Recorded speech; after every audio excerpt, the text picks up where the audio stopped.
Hi guys, what's up? It feels almost weird to be back doing Wicked's World, but it also feels nice. It's been, gosh, so if you're new here, 'cause I know a lot of people have recently found me through going on certain streams like Valiant and stuff. And then, Saucy, which has been a little over like a year and a half. Anyways, but my first Wicked's World podcast episode was 2 years ago. I don't I wish it would show, like, I'm looking at it right now because I was curious. I'm like, "When did I start this?" Um, it was International Women's Day, I think, 2 years ago because it was, great female characters in TV and cinema was my first episode. So, that was 2 years ago, and then it this year has flown by because my goodbye episode was 7 months ago. So it's been 7 months since I've done a Wicked's World episode, but it feels good to be back. I have, it's gonna be kind of the same thing that I was doing before, except I wanna focus a bit more. I will talk about, dumb things going on in pop culture and media, of course, but, I'm gonna try to focus a lot more on positive things, stuff I'm enjoying, and I'm even going to talk comics. I'll probably do that at the end of every stream-ish, like, around that time. Today, we're gonna talk about this one, the Transformers Volume 1. Very good, but we'll save that for later. And it's also gonna make me read the comics I have. I have so many, I've collected a lot throughout the years, but shout out and thank you to Wiley Dave for the massive amount of comics that he has sent me over the last year. Some of them right there. Wait, I'm blocking it right there. There's a decent amount over there of books and graphic novels and, but it feels good to be back. I see a lot of familiar faces from when I first started. A lot of you were in here. Trey definitely was in here for my first Wicked's World episode. Let me say hi to everybody. How are you? Mate at wow, this is at noon. Thank you for the $5. Somehow Wicked's World returned. You want to know what summoned me back? This Buffy reboot. I just couldn't. Here we are. 7 months ago, I'm like, "Bye, Wicked's World." I wasn't, I wasn't really planning on bringing Wicked's World back. That's why I had the goodbye stream and everything, but I've been for the last month or so, I've been really thinking about it even before the announcement of the Buffy reboot, and then the Buffy reboot happened, and I'm like, "I feel like I'm being summoned right now." Like, I need to go back to doing these solo streams, talking with you guys. Who knows? Maybe I'll start bringing, like, guests on once in a while, but, I did miss just chatting with you guys and going off, on my little not that big, but tiny little rants. Thank you so much, mate. And also, mate dropped 5 gifted memberships. Okay, hold on. What do we even have here for me to play? It's been a while since I've been on the Wicked's World side. What do we got? Mm, we got, oh, you know what? Sure, I could have stayed in the past. Could have even been king. But in my own way, I am king. Hail to the king, baby. I should really cut that clip short, but I just like it so much. I left it without just the hail to the king. But there we go. Thank you so much, mate. Marianne, how are you? Greg, Retro Nerd, Lucifer the Doberman, hello. I do. You know what, Doberman? I originally started this channel making videos. Crazy, I know. They're still up. A decent amount of them. Some of them I've taken down because it just didn't mesh with what I do on here now. But yeah, Wicked's World started it all. Fun fact, Wicked's World also started Saucy because I had X-Ray and Disparu on, you know, separately. X-Ray probably was on the most for Wicked's World, like girls' nights and stuff. And then one night I decided to have both of them on, and we had a great stream. And then X-Ray reached out and said, maybe we should try to do this every week. Let's see what happens. And here we are, a year and a half later. Saucy Saturdays still going strong. And this was the show that started it all. What's up, Shane, Saw, Captain Nova, Cajun Corey, Wicked's World returns. Now I can wear my Wicked's World shirt again. You know what? Real quick, I know I'm in the middle of saying hi to everybody, but I've got to share something with you guys real quick and give a shout out to Mr. Americus because he is the one that made this design for me. You know what? I almost felt like I'm glad I'm coming back, right? Because before I ended, apparently he was working on something for me. And then I stopped doing Wicked's World. So, oh my gosh, so sorry. But also, thank you for this because he made this design for me. And I forgot to put it on. I wanted to do it like a week ago so that I could have it and wear it for the first Wicked's World. But I put it on today. It's on my storefront. Um, so let me show you. I love it so much. I obviously ordered a hat. That's what I've got coming for me.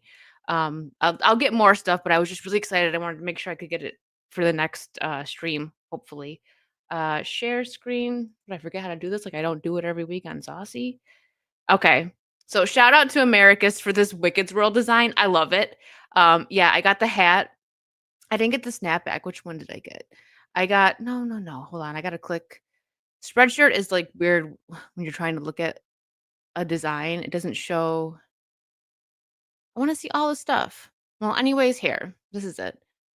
There's a bunch of different like shirts, and I might get a pillow and put that in the background 'cause I think that's cool. But yes, this design is up on my shop now.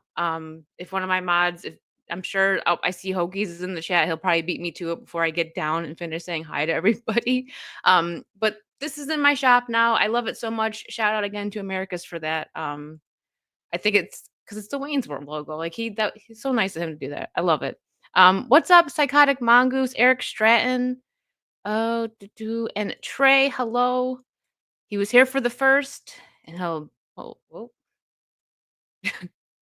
do close. And he was also here for the last. Now he's here for the back. We're back. Ian, what's up? I just called you again on Twitter. Hi, Ian. What's up, Adam? And also shout out to Adam because Adam's the one that sent me this, and I'll be talking about this at the end of the stream. Very good. Very, very well done comic. And the art, just chef's kiss. Ken, thank you so much for the 5 gifted memberships. If the apocalypse comes, beat me. I haven't been able to play. I'm just gonna play all my random ones that I haven't been able to play in a while. Because on Saucy, we just have we just objectify Disparu over there. Thank you so much, Trey. I'm gonna delve into that a bit more. This stream's also gonna be, about reboots and just they need to let stories end, seriously. And you're gonna love this, Trey. Wait till I get to the Buffy topics here because some more news came out on the reboot, and it's not good news. Shocking. I'm already getting dry mouth from all the talking, but I'm a yapper. You guys already know that. What's up, Andrew Thomas? Daniel, hello. Cody, believe in yourself. Memories triggered. Yeah, we're back. Listen, you know what? I might just for a second to pull up and show you guys the difference, especially in like film quality. My mic was like blocking my face on my first Wicked's World. It's so funny. But I was so excited for that stream and we had a lot of fun on that one. So if you want to catch up on the Wicked's World episodes, I do have a playlist. Ian, thank you for the 50. Wicked's World, what is this? 2024. I know. All right, what are we gonna here we go. You're trying to get out of my cave, Doctor. A girl can't live by psychosis alone. It's the car, right? Chicks love the car. Chicks love the car. I forgot what I had on here. Like I'm just gonna a bunch of random clips, but there we go. So yes, I'm back. Thanks for hanging out, guys. Tazrin, hello. Rachel Hill. I don't miss anyone. Marianne, Herdstone, hello, and Hokies. The first summon Wicked back here, exactly. I've gotta kill it, Shane. Hokies, thank you for the 10. Welcome back, Wicked World Party Time. Yes. I actually it's so funny that when I originally started this, I didn't have like I don't have any Wayne's World clips. I'm gonna have to fix that next week. And of course, Vibe Bunny is back. As there, I had to throw Vibe Bunny back in there. It's great to have Wicked World back. Thank you, Greg. Digimental, Hell to the King, yes. Darth Gavel, hello. You've been doing the Pin Down podcast for 8 months, Trey? Wow. I'm glad it's been going well. Hat's here too. Zen Cat, hello. Q, welcome back, Chance. Thank you so much. How you doing, Mystic Girl? Jonathan, Stevie, Mike Nas for 5. Have you the Buffy Angel comics that followed the show? I assume this new show will disregard the comics despite them being canon. So I do have them. Now, when they originally first started, I actually was getting the comics as they came out. Um, but I didn't the last few I did not read. And I actually had them all and they got ruined. I had this coffee table at one of my first apartments. That you could put books under, and someone accidentally spilled water, and I didn't know that it got, like, where the books were, and all the Buffy comics got ruined, but they're actually oh, you can't see them. Right there is Buffy comics. Wiley ended up sending them to me, so I got them again, and I'm gonna reread to refresh my memory and catch up with what I haven't read. And I also assume the new show is gonna disregard the comics, but we'll get into that. We definitely got some Buffy talks going on here because there's been a new development. Greg the Goblin for 20. Hi, Greg. Just lurking. Well, thank you, Greg. I think this is no, wait, this isn't your first Wicked World, is it? I don't know. How long have you been hanging out here, Greg? I don't know. If this is your first one, I hope you have fun. It's been 7 months since I've done one, so I'm not sure who wasn't here then for that. But yes. Yeah, leave Buffy alone. Yeah, Daniel, I actually found while I was looking up stuff for Buffy, to pull up, I seen the Malcolm in the Middle reboot, and I'm like, "Here we go." Uh, Ken for 2. Oh, you got the super chat that you are welcome, pretty lady. Thank you, Ken. Hi, Mary. Okay, I think I'm caught up. Digital Man Dave, we are back. We're back. A2D2. It was A2D2's birthday yesterday, so can we get some happy birthdays in the chat? Mhm. Let's see. And Ian for another 50. Thank you, Ian. The fact that Batman dated a psychiatrist is so wonderfully Freudian. How do you pronounce I know it's Freudian? Is that how you say that? Freudian? I don't know. I said it right. It's just my accent. You guys heard it wrong. Nick Napoli, hello. Eric Stone, Grabthar's Hammer. So everyone's here. Faithful Geek, probably your first. Well, this is what started it all, Greg. Uh, everyone's saying happy birthday to A2. Okay, so let me hold on. Since I was showing this off, I'm gonna put my merch link in here. Because not everybody wants, I do have my original Wicked World logo, which is me with the world spinning, which shout out to the wonderful artist that made that for me over on Fiverr. A few of you actually have gone to her and had your own stuff made. She's really talented. And she got my vision perfectly. So that is still up there. I never took that down. But shout out to Americus for making me the Wicked's World logo, another logo. I guess I have 2 logos now, which I love because now I can have the hat just like Wayne's World, but it says Wicked's World. I love it. So here, if you guys are interested in it, yeah, I got a hat coming. I'm probably gonna order a couple other things, but yes. What's up, Demajnai? Marcus the Seer.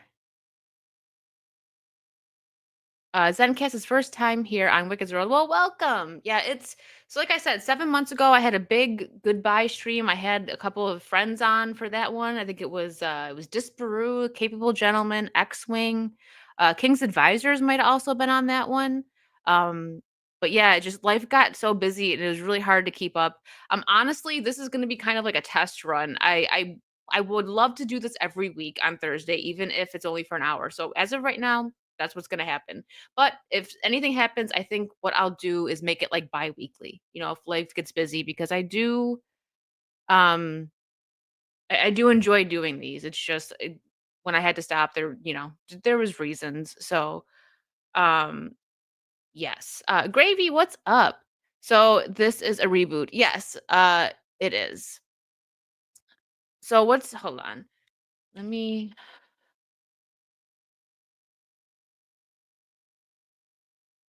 let me see something here. Well,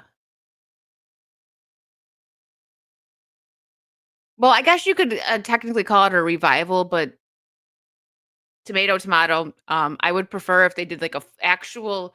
Not that I think it would be any good. What's up, sneaky singy? But they are continuing the story, and I'm not happy about that because they need to just let it go. Uh, the way. Let me pull something up while I'm talking about this. Great to see you too, sneaky singy's been a member for 9 months. Thank you. Um, so I don't think if they just completely started from scratch, right? And we're like, "Oh, we're just gonna redo the Buffy story with different actors." That I still wouldn't be happy about that, but I would prefer that to what they are doing because they're continuing the story. Um, and I think it just they need to let it go because they ended it perfectly fine. 7 seasons. Now, although I am a huge, huge Buffy fan, clearly, I Se I'll say season 6 wasn't my favorite season, okay? It had its episodes, but that was the season for me where I was like, "Mm." But 7 was great. They kinda I get it because they went from the season 5 finale, which to some people, they could have looked at that as, like, the series finale, um, because, Buffy dies. Spoiler alert, sorry, it's been out for, like, 20 years, guys. Um But that was Joss Whedon being, like, extra because he was mad that they were getting canceled from WB, so they went over to UPN, which is now CW, I believe, right? That was UPN, CW, whatever, same vibe, if not. Um, so with the with season 7 or sorry, season 6, I'm losing my train of thought because I started reading something else, sorry. Season 6 kind of just they were trying to find their footing, and I wasn't the biggest fan of it. They had, like, the Buffy bot and stuff, and they brought Buffy back to life, whatever. It had its good moments. Now season 7 also had bad moments, but overall, I liked the ending and how they gave Spike just such a crucial role because he's my favorite character on Buffy. Um, it I liked that part of it. We won't get too much into it. But just long story short, summing it up, they ended it, right? So she's not even the chosen one anymore. If you're not savvy on Buffy lore, there's one girl, I'm gonna go all Giles right now. One girl in all the world, the chosen one that fights against the forces of evil and everything, and she gets summoned. If one dies, then immediately another one gets called upon, and that's the story of it.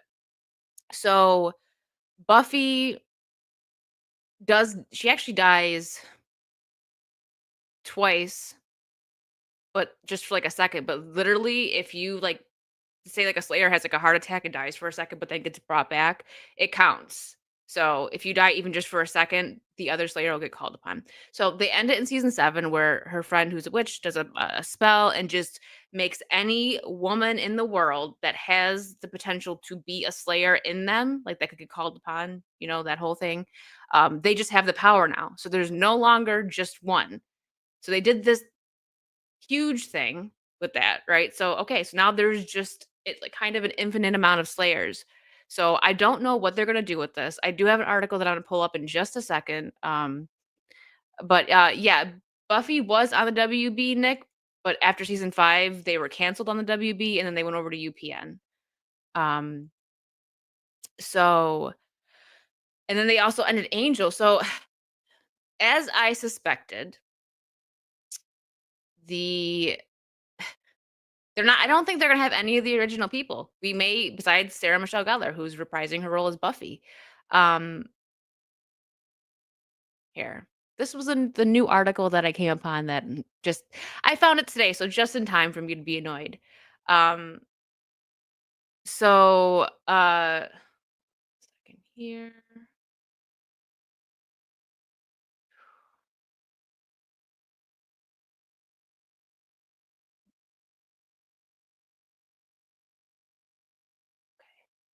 There. So she's coming back. I don't think Allison Hannigan's gonna reprise her role as Willow, but we'll see. I do not think that Nicholas Brennan, who plays Xander, will be back because he's had quite a few things happen in his personal life, like domestic violence stuff. We won't really get into that, but I'm guessing that they're not going to bring him back for those reasons. Um, Angel and Spike, they could bring them back, but it would be CGI. I mean, they're vampires and the actors have aged. So, uh there's that. So far, the only original member that has been announced is Sarah Michelle Gellar. And obviously Dawn, you got her right back there. Michelle Trachtenberg won't be returning because Michelle Trachtenberg passed away sadly. Maybe she was going to be in it. She played Buffy's little sister. So this article I just found, and the date. Oh, the 26th. Okay, so this just came out yesterday.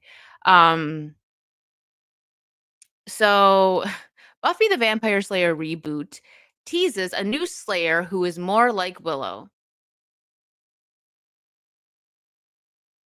Michelle older, Ian. So you can guess. You could take away from a couple of things with that, right? If you know the story, Willow was a witch. She turns into a witch, but also she's gay in it. Okay. Um, so I don't know which route they're gonna take with that. It doesn't make sense.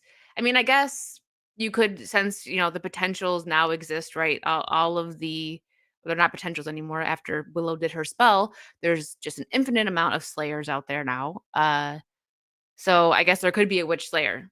But given the climate of current Hollywood, it's gonna take a guess that they're probably gonna make her gay, which I mean, they even started doing that in the comics. Like I have to catch up on the comics, but I think they made Buffy bi or something in the comics.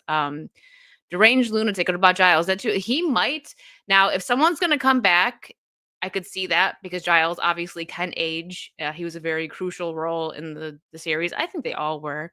Um, but he might. But I think it would be a very small role. Like he might show up for episode like 1 or 2 and just kind of you know, say some words of wisdom to Buffy. I don't know. Um yeah, Mongoose is right. They might go with both. So here we go. Let's get into this article. It says for a long time, Sarah Michelle Gellar has denied any desire to return to her role as the chosen one. Look at this brew got me all like highlighting. Um Buffy and Summers, but recently, Gellar said she might be interested thanks to the success of legacy sequels like Dexter Original Sin, in which she stars. So I'm going to stop right there. The Dexter Original Sin is a prequel, not a continuation. The continuation of Dexter did not do well. The finale of the original Dexter did not do well either. So, Original Sin, well, it is. I haven't seen it yet, but I've heard good things. It's set in the Dexter universe, but it's a prequel. So, if they wanted to do a Buffy prequel, I don't trust Hollywood, but let's just say that they write something interesting. Um, they could go back to the other Slayers, right? Like, Principal what was his Principal Woods, was that his name? I can't even remember right now. I think that's who it was.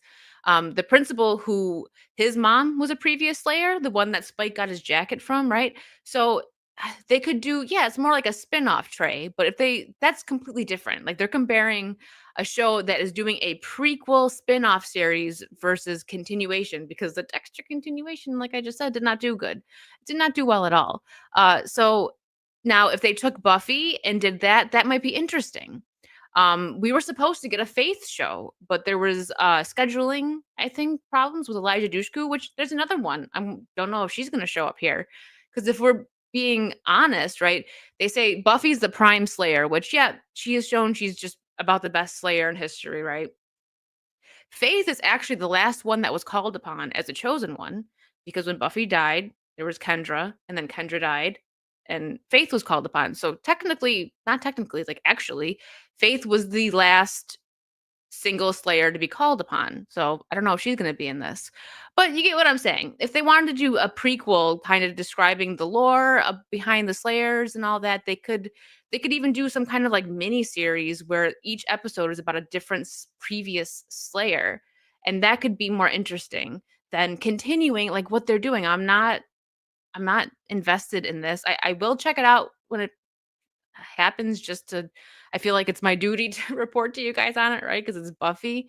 Um, anyways, so and Sarah Michelle Gellar also does star in the Dexter Original Sin, I guess. She's an officer or something. Uh, but here, you guys, I'm gonna be ranting. I will catch up on chat in just a minute. You guys know it's Buffy. I'm gonna rant. So now it's official. Buffy the Vampire Slayer is coming back to stake the undead in a new sequel series reboot from Hulu via Variety, which was the article that, yeah, we don't need to pop that up. We've learned that the pilot has an official order from Nora Zuckerman and Leela Zuckerman. I don't know them. The former Poker Face showrunners will write, showrun, and executive produce. Oscar winner Chloe Zhao is attached to direct, and executive producer produced the Buffy reboot. However, that's likely to just be for the pilot episode. So it's all women that they have running the show. Like, Joss Whedon might be a piece of crap, right? But I didn't go off on this in my video because I was trying not to do too much. I wanted to make the video just nice, short, and get to the point, right? And it was mostly just about the chemistry with the cast and the cultural significance that Buffy had. Um, but the writers were amazing on Buffy. And I actually had a chance to fangirl for a couple minutes with James Marsters, who played Spike, when I met him, over the incredible writers that were on the show. They were all new, so they had to prove themselves, but they actually cared about what they were writing in the story. And Joss and the writers, they knew from the start of the series how they wanted to end it. We don't get that anymore. I can't. Let me know in the chat the last time that happened in a show where it wasn't just a jumbled mess that they were writing, which seemed like, week to week, like, oh, what are we gonna do now? What are we gonna do now? No, like Buffy, they knew what they wanted from beginning to end, and they executed it. Um, there may have been a couple bumps in the road, but overall, phenomenal series. Season 2, oh, absolute perfection. Um, so yeah, now we've got, was it 3 women that are gonna try and handle Buffy. That's I don't find that as a good sign. Geller continues to give us updates about the Buffy reboot, saying that things are moving forward nicely. We've set up our offices, which means things are progressing probably faster than anticipated. Okay, we can skip over that. So, the Buffy the Vampire Slayer reboot sequel series will focus on a new Slayer. Kind of figured that before I even read this. I figured, they're going to have some young girl who's new, to being a Slayer, and Buffy's gonna be kind of more of like a guide. It makes sense, but let's see what they do with it. They just said she's gonna be more like Willow, so is she gonna be a witch? She's gonna be a gay witch? We'll find out.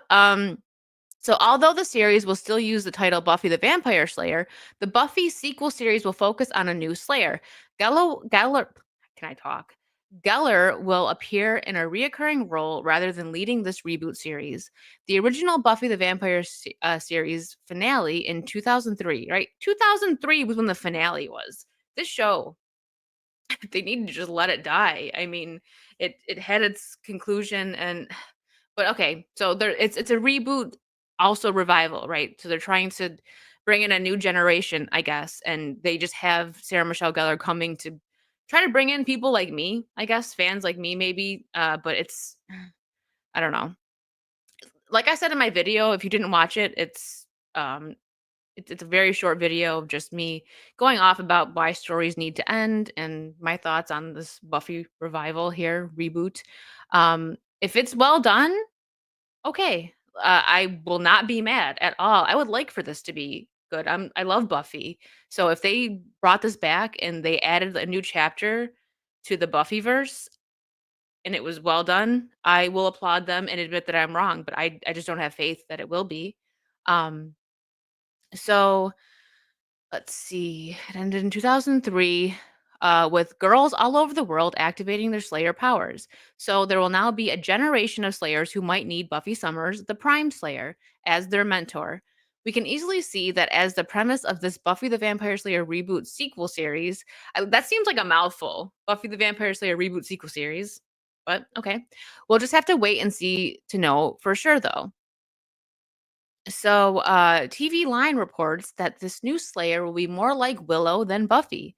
The publication reports that new Slayer, uh, TV Line can exclusively report, okay, seems to skew more Willow than Buffy. Preliminary and subject to change intel, she's a cerebral 16-year-old named Nova, though we're fairly certain that name is just a placeholder, who is very smart and a bit of a loner. Her buddies, aka those who have been considered the Scoobies in the original series, here's where it gets there you go. Include Hugo, an out and proud nerd who comes from money, and Gracie, a young expert on vampires who's an acolyte of Geller's Buffy. Casting is currently underway. So that's going to be our Scoobies. Instead of Xander, Willow, and Xander, Willow, and Buffy, who their chemistry was just amazing. They bounced very well off of each other. We get Hugo and Gracie. So we'll see. Sarah Michelle Gellar will absolutely return as Buffy Summers. Although she may not be the main character anymore, Sarah Michelle Gellar will always be the main character in the hearts of Buffy fans. Well, yeah, because she's Buffy. And we're so glad that Gellar will return as Buffy Summers in the Buffy the Vampire Slayer reboot sequel series. I'm sorry, I just find that line funny. We couldn't have done it without her. Sarah Michelle Gellar recently spoke out on her Instagram about returning as the iconic character. Her message was both heartfelt and gorgeous, focusing on how right this reboot is for Gellar, Buffy fans, and the world of Buffy the Vampire Slayer as a whole. Yeah, I don't agree. So I covered this in my video. I read a little bit of this. Everyone's saying, "Who the hell is Hugo?" Sorry. Yeah. So I don't think that she actually thinks this is bad. I do like Sarah Michelle Gellar. I think she portrayed a wonderful character. She has a few other roles that I enjoyed. She was great as Buffy. Uh, but so over the years, I've kept up with, this was the borderline AI response. You're not wrong, Ian. Uh, so I she has said before, like, I remember before all this stuff came out about Joss Whedon, reading an article, she was doing an interview, and someone asked her, if she would ever come back as Buffy, something like that, and she said she would never, and I actually this might have been a video that I seen. It was either a video or an article, but she said she would never come back to do Buffy if Joss wasn't involved. And then here she is coming back, and Joss, I don't think he's involved. Maybe he's gonna get a little bit of money because I don't know. I'll have to look into it if he still owns, like, the rights because he created the characters, right? It's his work. I don't know, but I'm willing to say, like, 99.9% sure that he won't be having anything to do with this. Um, so yes. Uh, I just don't I don't think we need this, right? We don't need the message pushing that they're gonna do. Buffy was done well in the correct way back in the 90s. We had a female character, which was, now we would call her a girl boss, not Mary Sue, because Buffy, if you watch the series, she had her shortcomings. She screwed up all the time, got people killed, people did not like her sometimes. Like, she just, and we seen her progress, train, get better. That is not Mary Sue, but we just might get a Mary Sue Slayer in this new series. So we will see. I will keep you guys updated now, especially now that Wicked's World's back, on whatever's happening here. Uh, I'm not excited for it. Let me get back to catching up on these chats, guys. I'm so sorry. But I had to get that out. Uh 1 second. I usually unstar the super chats here. Demajani for 5. Did you read any of the Buffy comics that expanded on the story? They expanded on Angel too. I did. So I have a lot. There's some that I've had actually for a bit that I never ended up reading. I'm forcing myself to actually read my comics, take a break and take a breath from life and just sit down and enjoy some comics. I read I want to say the first 3 comics. Like I had the graphic novels, not like the little tiny ones, but like the, volumes. But that was when they dropped. So it's been a while. Because I worked next door to a comic book place and the guy there would get them and give them to me at price. So I spent like 19 bucks versus like 25 or something like that. And he every time it was released, he would come over and bring it to me. Um and then they actually got ruined, the whole collection that I had before I got a chance to finish keeping up. But Wiley Dave has recently sent, like over the last few months or so, he sent me all of them. So I'm gonna catch up. I have some omnibus too. I have Angel. I have a Spike. Um, I have quite a bit actually that I do need to catch up on. And Buffy does go full Skittles in the comic. It's what I heard. Um, I'm not excited about this. Moby Mazza for 5. Oh, $5 super sticker. Thank you. Mountain Mutt for 4.99. They'd make a Nikki Wood story woke as heck, but with good writers, it has potential to be fantastic. Yeah, it does. So if we would have gotten something like that back, like early 2000s when this ended, I would have faith in it. But now it's like you're right, they would make it woke as heck. But like just think about that. My Buffy fans out there, how cool would that be with the correct writer's room taking on like a mini series that each episode delves into different slayers. And now we've only seen a few. We've seen like the one there was the one Asian slayer. I don't think she was ever named. Nikki Woods, who was the principal's mom that Spike killed. The first slayer, the one that she got into the argument with in her dreams. It was like no friends. That one. They showed a few, but if like it was in the correct hands, that would be very interesting. A prequel, like where did it start from? And they could end it like showing, like end the entire series like it's on to Buffy now. Um, I'm a little salty still that we never got the Faith show. That would have been great. Faith could she was a very complex character. I liked Faith. Mate, thank you for the 5. Any chance of getting Mahler on for the Buffy Cope streams? I've never actually talked to Mahler. He's a big Buffy fan. I don't know if he knows I exist, but I would be down to Buffy Cope streams with any other of my fellow streamers here that are Buffy fans. Ian, thank you for another 50. Sarah Michelle Gellar was the main character in Buffy. We are delighted to welcome Sarah Michelle Gellar back to Buffy. Sarah Michelle Gellar is a female of petite to average build. Dexter.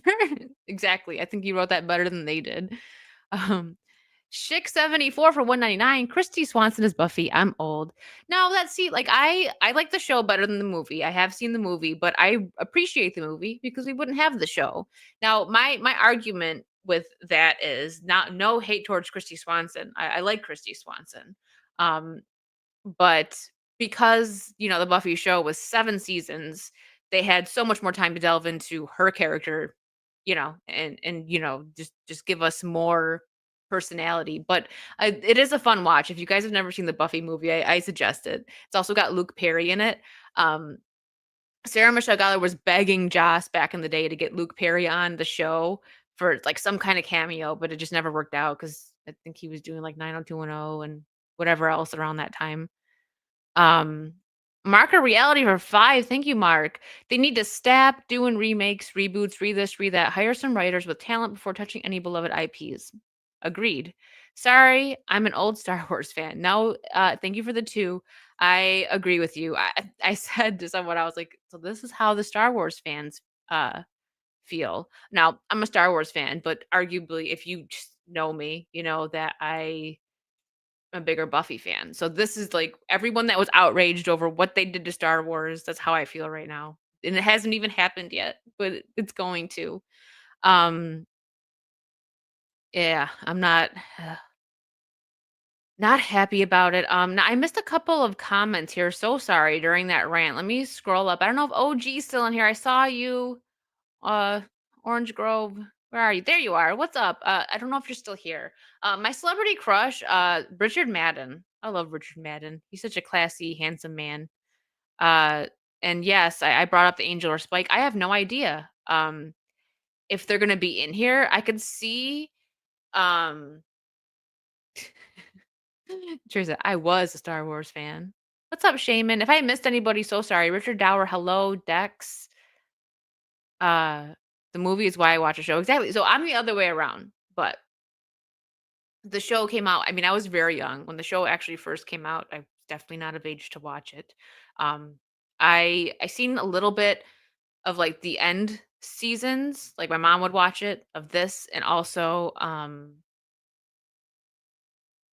the Angel show. You know what, Gravy? Hold on. I hadn't had a chance to do this yet, so thank you for that. If I can frickin' find it. There we go. Move this man!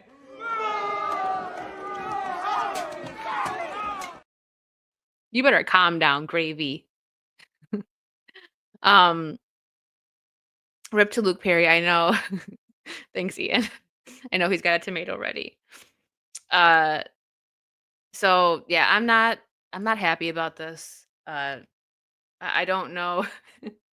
Gravy's getting booed.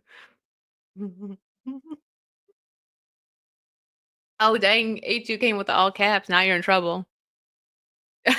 Trey's like, I'm still stuck on this. Who is it? Uh, it's interesting that Mark Schwann and Mark Schwann was too. Interesting. Are you booing chat now, Gravy? You trying to fight chat? Deranged lunatic for 199. They just need to hire you for the show. Hey, I promised I would handle it well. It'd be a good show. But, they don't Trey, are you serious? Give me Supernatural revival. You know what? It's funny that you bring Supernatural up because I was going to talk about that with stories needing to end. Um so I look at Supernatural as a really good example. And now I didn't know this going into watching Supernatural because it was actually around like the pandemic and stuff when we were in lockdown that I started Supernatural. I didn't watch it when it first aired. So it was when did it end? I think I started it a couple years after it ended. Uh yeah, probably 2, 3 years, something like that. I have to you know what? I have to look it up now. When it was 2020? Okay, so I started it when it ended. Think Trey's like, I know everything about Supernatural. He's a Supernatural fanboy. I'm kidding, Trey. Um, so 15 seasons, right? The creator of the show, he had just like Joss and the other writers had for Buffy, he had a end in mind. Like he knew from start to finish what he wanted. Which hold on. Let me get his name up. I'm talking about it. Eric Kripke. Kripke. So he is I'm not sure about like who he is as a person, but I will say that when it comes to Supernatural, I respect what he wanted to do with it. So after season 5, he wanted to be done. Spoiler alerts, sorry for Supernatural. Um, but he created that start to finish, and he for season 5, which if you ever start Supernatural, if you've never seen it, you're gonna see what I'm talking about here. Season 5, the ending, the finale, seems like the ending of the show, and it works well as a series finale, especially compared to what we actually get for the Supernatural um series finale. So he wanted to end it after 5, and he told them, CW, we're done after 5. And they're like, well, we want to keep it going. It's so popular, whatever. They want to keep making the money. And he was like, no, if you continue it, you're going to continue it without me. And so CW was like, okay, bye. 10 more seasons. So imagine that you create something, you put your hard work into it, and you end it perfectly. I mean, in the season 5, if you don't know what Supernatural is, they go against evil. They fight evil. And in season 5, they go against the devil, which is the biggest bad evil that there is. So, like, how do you continue after that? Oh, they did for 10 more seasons. Now, I will admit that there were episodes and seasons that I liked after that, but when you watch it and after knowing that, it's like, oh, it should have probably ended after 5 seasons, and maybe they could have done a reboot, or not a reboot, but like a continuation some other way. I don't know.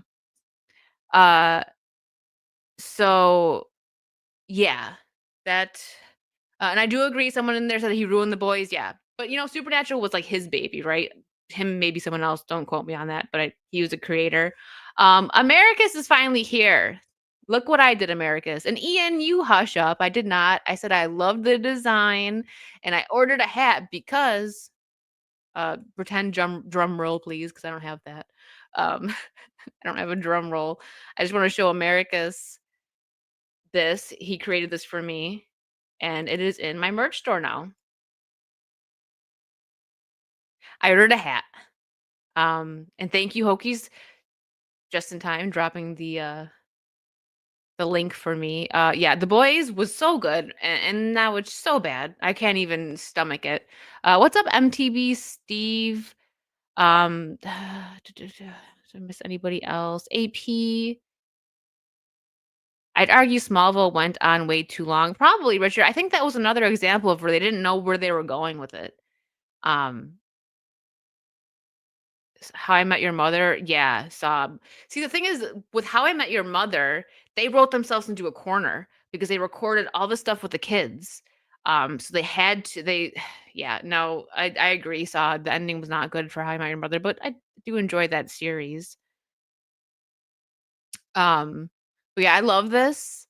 It's nice because, like, me personally, like, I don't get me wrong, I told you I love the work that the girl from Fiverr did with my logo with the world on the finger and all that. But I don't I'm not gonna walk around with my face on. So, like, I'll buy stuff because I like having my merch, and it's so cool to have that. But this I can actually wear.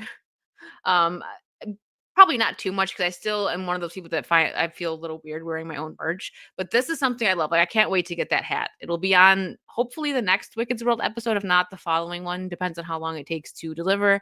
Thank you, A2. Uh, but yes, there's a bunch. You just go into all the products, and there's a whole bunch of designs. They even have, you know what? Hold on, I want to see something now. When I look on the phone, oh, here we go. 90 products with this design. That's what I was looking for. Um, so shirts, hats, toddler and baby stuff, tote bags, mug. But there's something new that I want to show you guys. I didn't order it yet. Um, have to, some of these are new, so they don't show it. So I might have to football tee, zip up hoodies, bandanas. Hold on.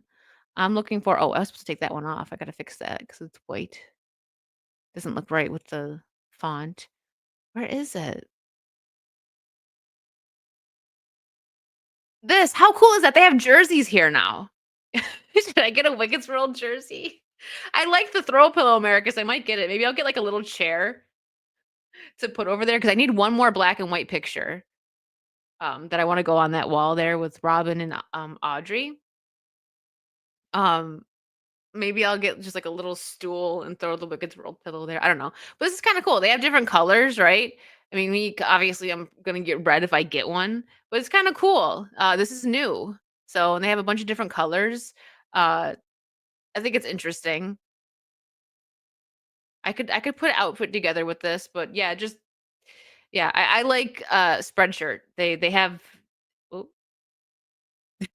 they have quite a few different products, and I like that, and good quality as well. Um, no Wicked World banana. Oh my gosh, do they have speedos? I don't know. Write them a letter, Gravy. I'm sure they would make one just for you.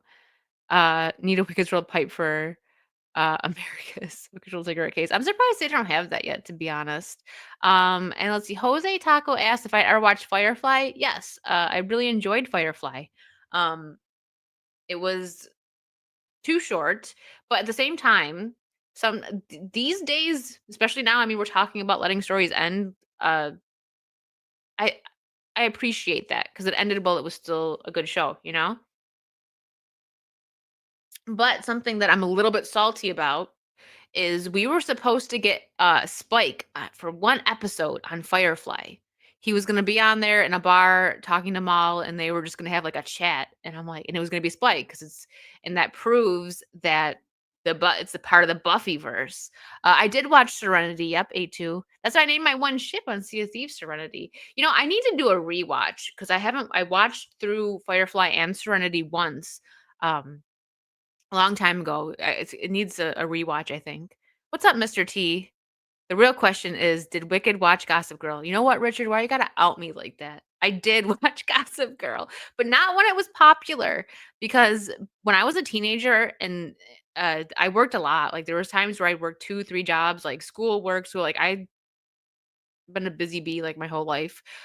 So all those shows that were very popular that you had to like DVR them or just be home in time to watch. No. Um, so I watched Gossip Girl. I feel like I was sick once, and I just like started binging it, and I was like, okay, this was like a cultural moment. Let me catch up and watch it.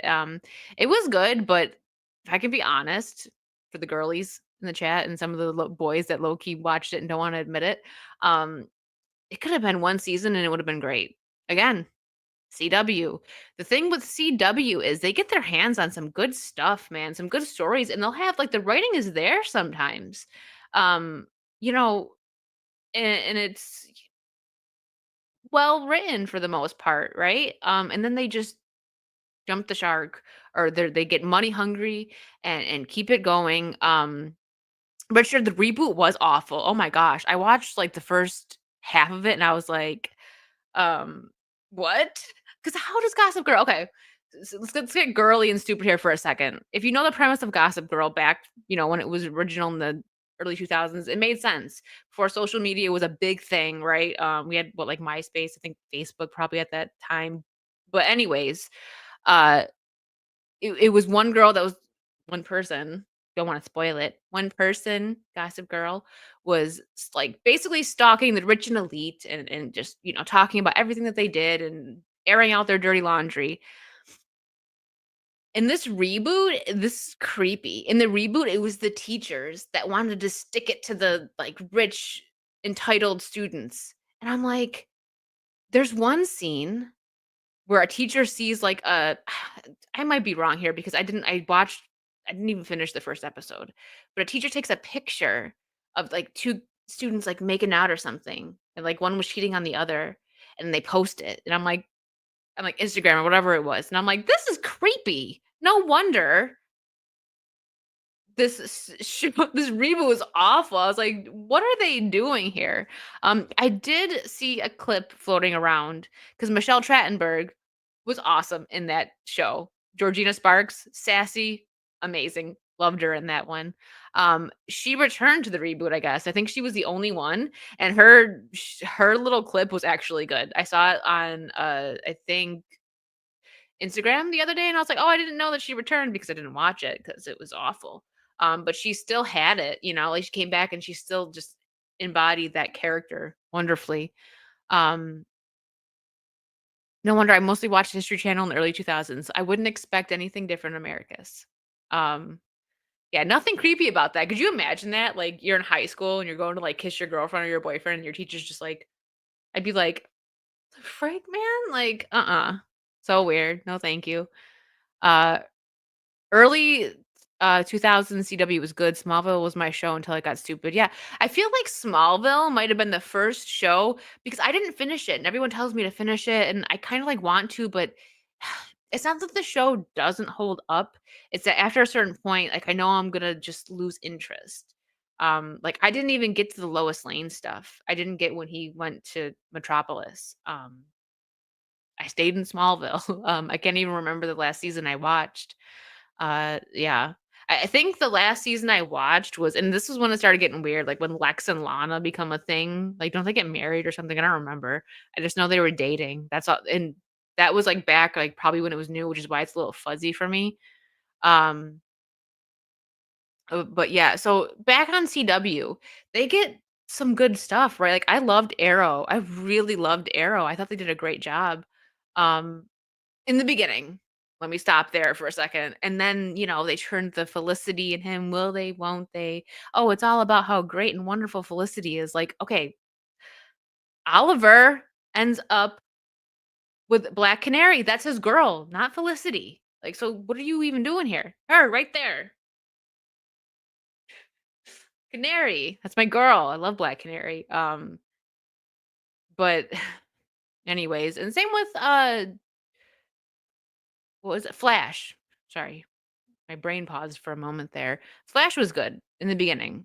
Um, didn't finish that. I didn't finish that one or Arrow. I stopped Arrow after he had his son, and I just got so bored of the Felicity stuff and just like the drama. Like, can we just get superhero stuff? I want to see Oliver go beat up some people. Like, please. Uh, yeah. Anyways, though, yeah, CW. I don't know. It's all about money. Um, they care more. The Flash being the Cecil show. I liked Flash better than Arrow. Smallville was supposed to end after season 7. How many seasons did Smallville go for? I don't even remember. Now. Oop. So, yeah, the thing with these so I will say that I do understand that, you know, these they wanna make money, these companies and everything, right? But, if they need to bring creatives in, like, make money by actually making a decent a proper story. Instead, they're just like, "You know what? Nostalgia." And I will admit that when this all first started and we started getting things brought back, I was excited, but that was before they really started messing stuff up. An example, when they, rebooted the Power Rangers, the Mighty Morphin Power Rangers, I liked that movie. What was I have to look it up. Um Like, they rebooted something that was so you guys know I love the Power Rangers. Now, I don't watch the Mighty Morphin Power Rangers anymore, like, I don't rewatch it. The rewatchability isn't quite, there for me as an adult, but I do love it for what it was. It was a 2017 film. Who was in it?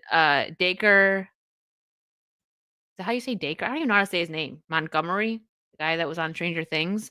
Naomi Scott, RJ RJ, Cyler. I actually liked him. He played Billy. He was my favorite, I think, in that one. Hold on, I'm looking up their names. Why don't they have Trini? Where did the actress that played Trini was why don't I see her here in this casting? Becky G. Yeah. Um, I thought that was good. I went to the theaters to see that, and I thought they did a good job making it more modern. I liked it. The theater was full, but that was back, in 2017 when people still cared about going to see movies. Um, but they didn't get a sequel, and I'm mad about that because they teased Tommy at the end. Tommy was supposed to come in.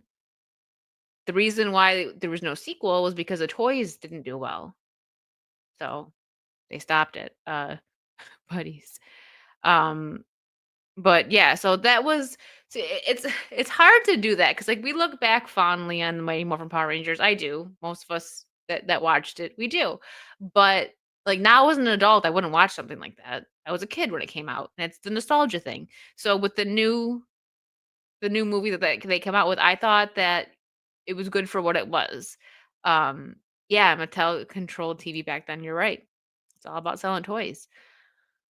Uh Becky G is a hot singer, but she wasn't Trini. She played Trini, yeah. Are you saying she wasn't good as Trini? Because she played Trini in the movie, the 2017 movie. Uh, yeah, I have that up, that Disney Plus is planning on rebooting Power Rangers again. We'll get into that, but shocker that an hour in, we just basically talked about Buffy, but I had to get that out.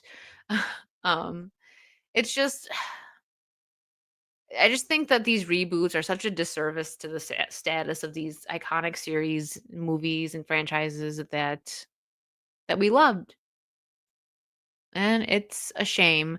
But we always have, you know, the old stuff. Like for me, Star Wars, I love the old stuff. Still watch the old stuff. I don't consider any of this Disney crap canon, and so I'm still able to enjoy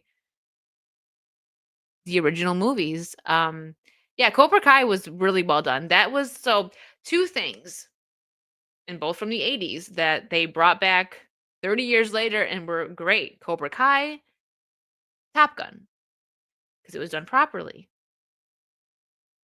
Uh, it just shows that Hollywood is creatively bankrupt. Yeah, you're right. I know it's too bad the actress did die so early. She already wasn't Trini anymore. Like her, the original Yellow Ranger, which was Toy Trang. Hope I pronounced that right. I think I did.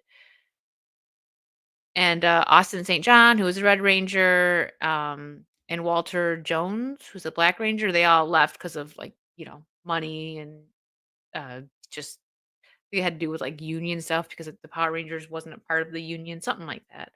Um, but yeah, Cobra Kai, great. That is how you reboot or you continue a story. Same with Top Gun. Like I want a Rooster, like more based upon Rooster movie. I think they should. They did Top Gun Maverick. Now let's get Top Gun Rooster. Maybe I'm asking for too much. Um, I still believe that it would be well done, especially if Tom Cruise has anything to do with it. So we're talking about these reboots. First off, you know what? Let's switch gears and talk about something that I'm actually kind of excited for. I should be careful, but uh, I at least could say that I like the actress. So maybe it's not quite that I'm excited about the concept of this, but I really like Linda Cardinelli. So did you see this, Trey? Would be loving that. um So yeah, Linda Cardinelli will officially star as Pamela Voorhees in A24's Friday the 13th prequel series coming soon to Peacock. What do you guys think about that? I'm interested in what Trey's got to say about this because I know he's a horror movie guy, and I'm pretty sure that he likes Linda as well. So again, prequel that Freaks and Geeks that was a good one. So if you're gonna do something, a prequel, I prefer that over, I mean, Friday the 13th, like, it's not that deep. They did the reboot. I actually didn't really care for it. But I loved her in Grandma's Boy and obviously Scooby Doo and actually in oh my gosh, what was Trey? Can you tell me what it is? I know you probably remember. It's the movie or the show that she just did uh on Netflix with oh my gosh. Hold on. Now I have to look it up. I'm just gonna look on my phone because it's faster. She was just in, that show with, Dead to Me. There we go. Sorry, I knew it was Dead something, my brain. Um, yeah, that was 3 seasons, and I actually really liked it, with Christina Applegate, and I think that's gonna be Christina Applegate's last project ever because she's, I think she's got MS. But yeah, Dead to Me, I liked her in that. Oh yeah, she was in Daddy's Home. The little chick is cute. Would. We know Pamela's story though. That's a good point. It could be interesting though, so I'm gonna see. I like the casting. That's all I'm gonna go for with this, is that I like the casting. Um, I don't know, it could end up being like was she in MCU? I don't think so. Was she? Yeah. Yeah, I mean, this is another case of beating a franchise to death. Um, I mean, because Jason's literally dead, but we'll see where they go with this. I'm oop, I keep hitting the wrong button. I prefer prequels over like changing the story and continuing it. Like I don't know. They just we need something fresh. Oh yeah, she was Hawkeye's wife. That's right. That's right. She was Hawkeye's wife. Let's see. What else do we have here? While we're on the topic of reboots, is there anybody here that was like a big Malcolm in the Middle fan? I watched it. Like I know the story. Um, Obviously, I didn't watch all of it, but Malcolm in the Middle revival with the original cast coming to Disney Plus. Uh, Supposedly they want Jamie Lee Curtis back in Halloween. Not really. Your sister liked it though. Um, let's see. So Dewey, who's I guess this. Wait, when did they have? I thought that was only how many kids? Okay, maybe I don't remember this. I mean, I do remember it, but I didn't know there was this many kids. I thought it was just these three or four. Sorry, these four. There's another one. Okay, so I think this one's not returning. Um, a new addition to the cast will be Fair Street's Kiana Maderia. Who did you guys watch Fair Street? Mm, I wanted it to be good. It was not that great though. Malcolm's charming and opinionated girlfriend. Oh, that sounds great. That sounds promising. She's charming and opinionated. Cool. Um, wow, that's a small article. Not much to say on this. So she's by any rational standard way out of his league. I feel like this will be a 1 or 2 season thing and just be done. Because who really is asking for a Malcolm in the Middle revival? It was just like a quirky like sitcom for the was it like late 90s, early 2000s, something like that. But yeah, Fear Street was like wasn't it like an anthology series, something like that? Just scary stories. I can't remember because it wasn't worth remembering. Kind of boring. It's on Netflix, so. And then the last of the reboot topic, and then we'll move on to something more fun. Yeah, that 90s show did have potential. As soon as it found its footing, they were like canceled. um, see. Here we go. All right, so a Power Ranger series at Disney Plus is in the works. I'm not surprised by this. I mean, doing it as like a reboot doesn't make sense because like haven't they just continued? Like there's so many different Power Rangers. There's the Mighty Morphin Power Rangers, there's Zeo, there's I don't know, the other ones I can't remember, Turbo or something. I stopped after Mighty Morphin, so I don't remember.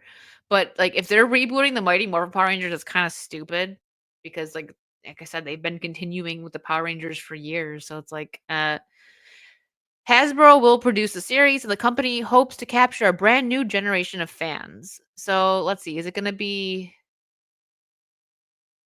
Mighty Morphin Power Rangers are apparently getting a new series? So yeah, it is going to be Mighty Morphin because that was the most popular one. Well, in my opinion, that's the only one I watched. Uh, we've seen many different versions of the famed teenage hero since the 90s TV show. Some of them are good and well, others are not so great. But perhaps this will be the moment to strike gold with the Power Rangers once again.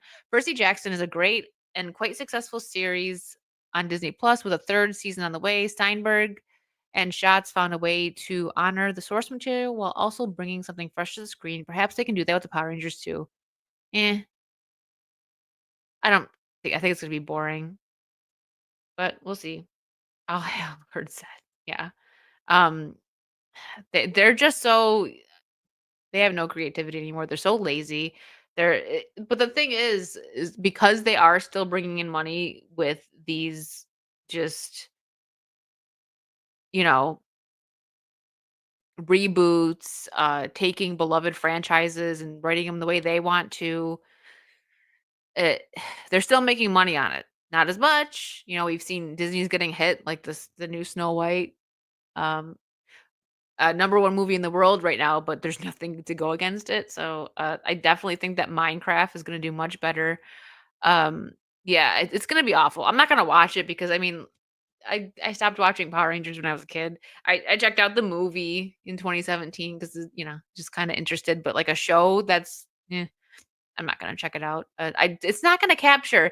That's the thing. They think that they're going to get lightning in a bottle again, right? With these shows that for their time they did a good job, but you take it now and it just doesn't always work. And like different generations like different things, you know what I mean? And some of these stuff, like if they revive Supernatural, it's like that hasn't even been gone long enough to get like a whole new generation to it. But we'll see what they do. It does have a pretty big fan base, so I wouldn't be surprised if they do some kind of reboot or prequel. I know they wanted to do something with the parents and they didn't do like it didn't hit something like that. I don't know. But let's move on. What do I got here? Let's move on to something more interesting. I have a couple. Oh wait, hold on. Now this isn't. Don't worry, we're not doing Snow White stuff here. I am burnt out on Snow White, just as the rest of you probably are. But I thought this was freaking funny, so we're gonna share it. Somebody recorded an audience reaction to Dopey speaking for the first time, and it says everyone gasped, and the comments killed me because, well, you'll see. Hold on. It's only like 5 seconds. Don't worry. Don't worry, guys. Let me unmute it.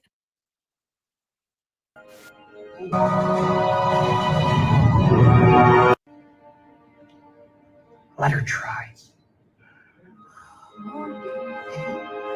What's happening to me? We're not afraid. Not anymore. Comments, no gasps. Gasp was from the movie. Yeah, the gasp was them like the dwarves going, it's really funny. The empty theater, I'm dead. Yeah, you see the theater's completely empty. Yeah, so they thought they did something there, making Dopey speak. We're not doing Snow White stuff here, but I just thought it was freaking funny and I saw it, so I thought you guys might enjoy it too. The empty theater though. Yeah. Um, oh, someone commented, is he based off the Mad Magazine guy? He does look like that. Anyways, we've had enough Snow White talk, so I'm gonna just pull that back. I just thought that was funny. Actually, this is random. You guys are gonna be like, "What the heck? This is not pop culture." Some of the stuff I talk about won't be pop culture. Like, really, what I want to do with this show is, yeah, we're gonna obviously talk probably mostly pop culture, but if I see like a random story that I want to talk about, I'm just gonna pull it up. Um, Deranged Lunatic for 199. They keep bringing back the X Files, and it's not good. Yeah, they like I said, especially in the 90s, that was like a special decade, right? Even with the 80s too, the 80s and 90s, they had it. It just the style and the sorry, the light is like coming in from my blinds and it's distracting me. Um, um, yeah, it just a lot of the stuff won't work now. Uh, they just need to let it go. Come up with new stories. The executives need to take a step back. The suits need to back up. Just fund the money and let actual creative people sit down and write something good. That's it. Okay, so this, I think it was a few years ago that this, uh, what is this? The structures, um, from the pyramid of Khafre, is that how you pronounce it? I don't know. Is Ian still here? I feel like Ian would not know how to if I pronounce that right or America's. Did you guys see this? It's interesting. Very interesting. So this is a 3D rendering concept from radar scans from newly discovered. Now, I think it's been a few years, but they're diving more into it right now. Um, Structures or voids underneath the pyramid. So basically, this is like you wonder like we were like in awe about the pyramids, right? Khafre, I did say it right. Okay. Isn't this crazy to think like they don't know what this is down here? That might have been like I don't know. It might be like people were like living down there or something. Um it says, well, it doesn't necessarily spell aliens. Something like this for sure changes our belief on what they were capable of building. Um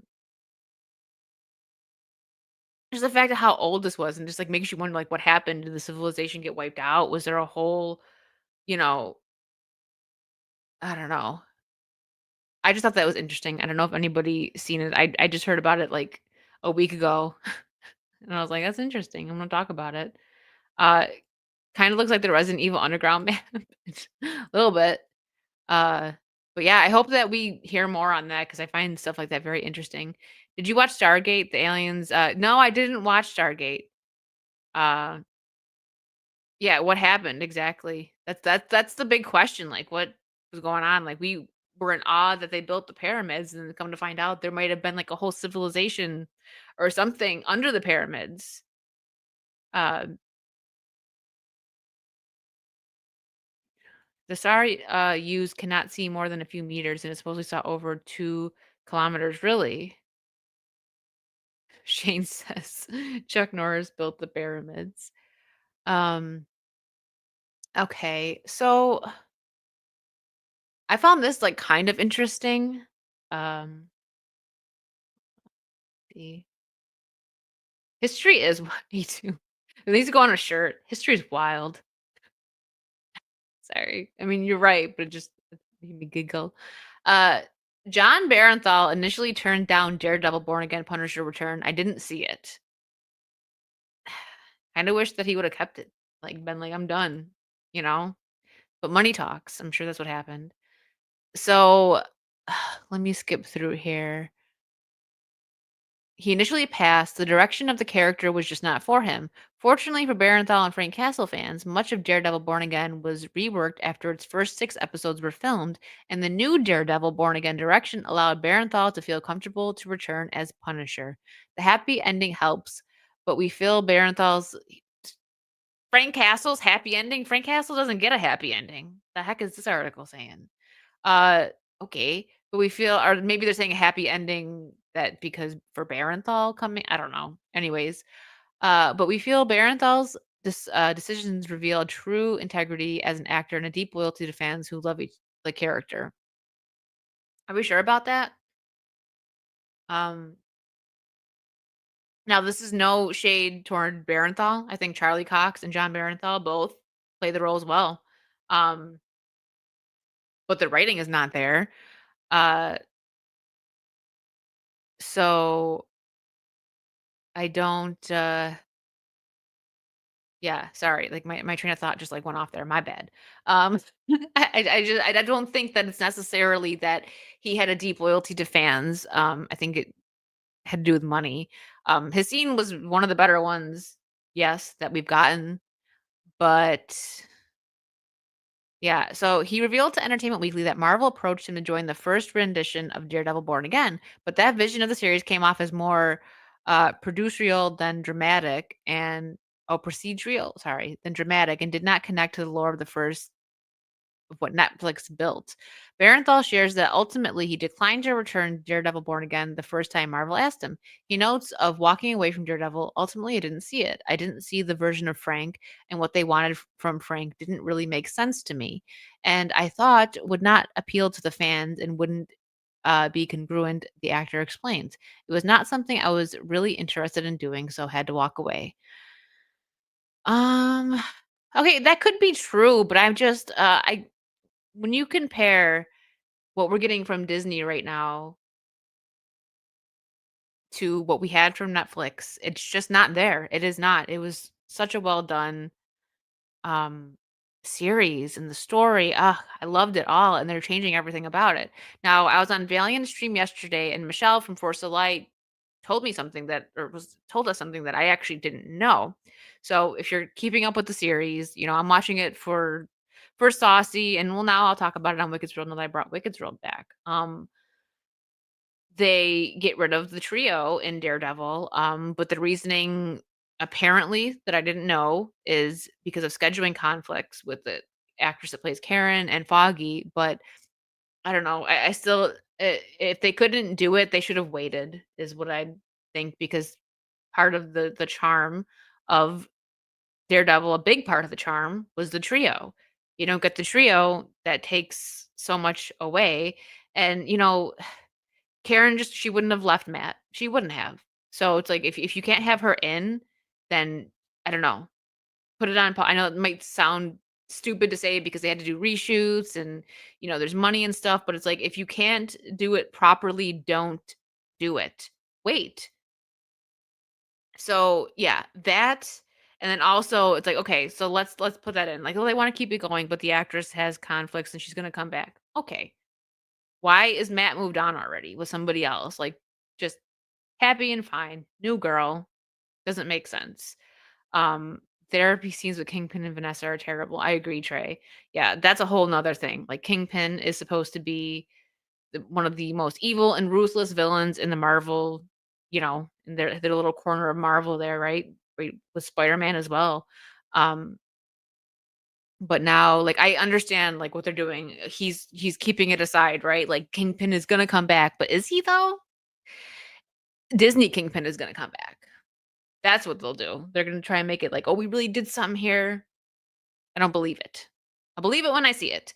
If they prove me wrong, I will totally admit it. But I don't see, because we already seen they ruined him, and I didn't watch Echo, but I heard a little bit. And I did watch Hawkeye, and I liked the beginning of Hawkeye. I'm actually one of the few that actually, you know, of my like creator friends on here that didn't hate the Hawkeye series, didn't love how it ended.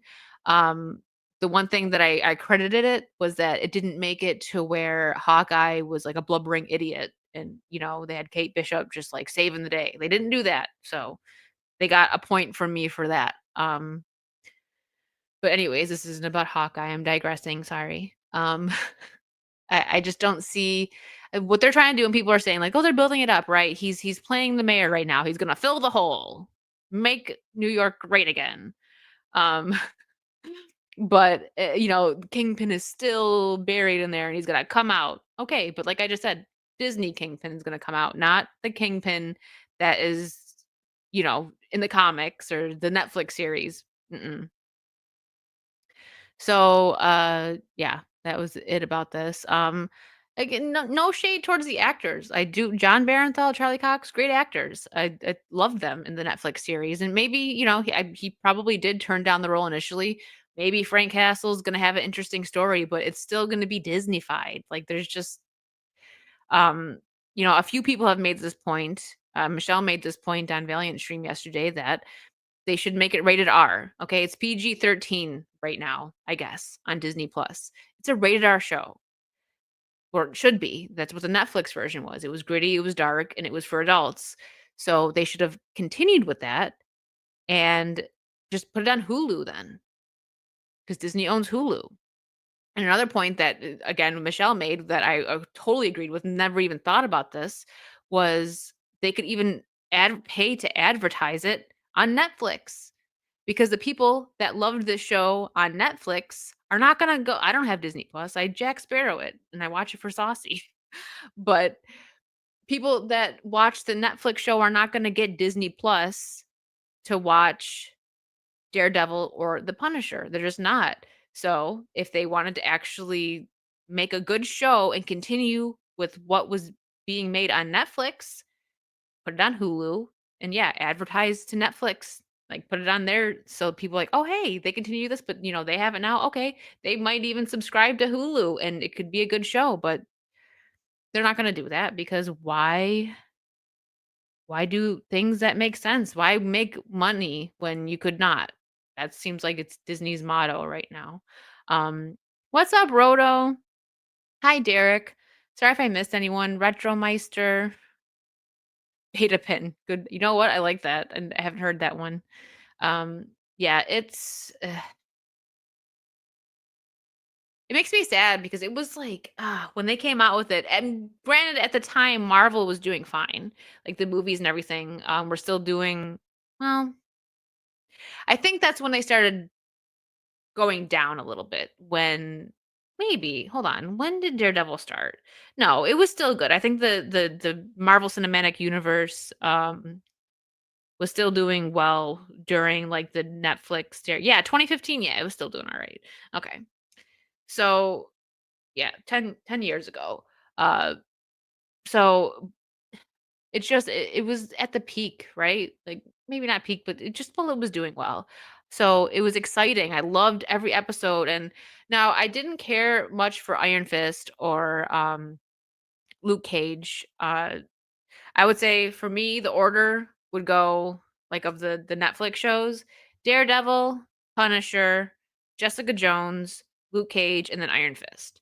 2018/19 is when it started to decay. I agree, Ian. Yeah, a few years after those shows started. Um, it sucks because I remember getting excited. Like I actually didn't hop on like the train right away. The Avengers, I didn't see that one in theaters, the first Avengers. I heard my friends like, "You need to see it, you need to see it." But again, at that time, I was working so much. Like I missed out on a lot of stuff during that time. Um, so I remember seeing it on like a little TV. And I think it might have even been the DVD. I don't know. I don't know if it was the Blu-ray. And I was just like, wow, this is really good. That was Joss Whedon, probably one of his last good ones. Um, and we just don't get that anymore. The last I always say the last MCU movie that I seen in theaters was the Guardians 2 because I keep forgetting that Deadpool and Wolverine, like you forget that that's an MCU movie because it was actually well done. I know that's agree to disagree, but definitely the best thing that has been put out by Marvel in a long time. Um besides No Way Home, which that's probably my favorite recent one. Uh but yeah, that I don't know.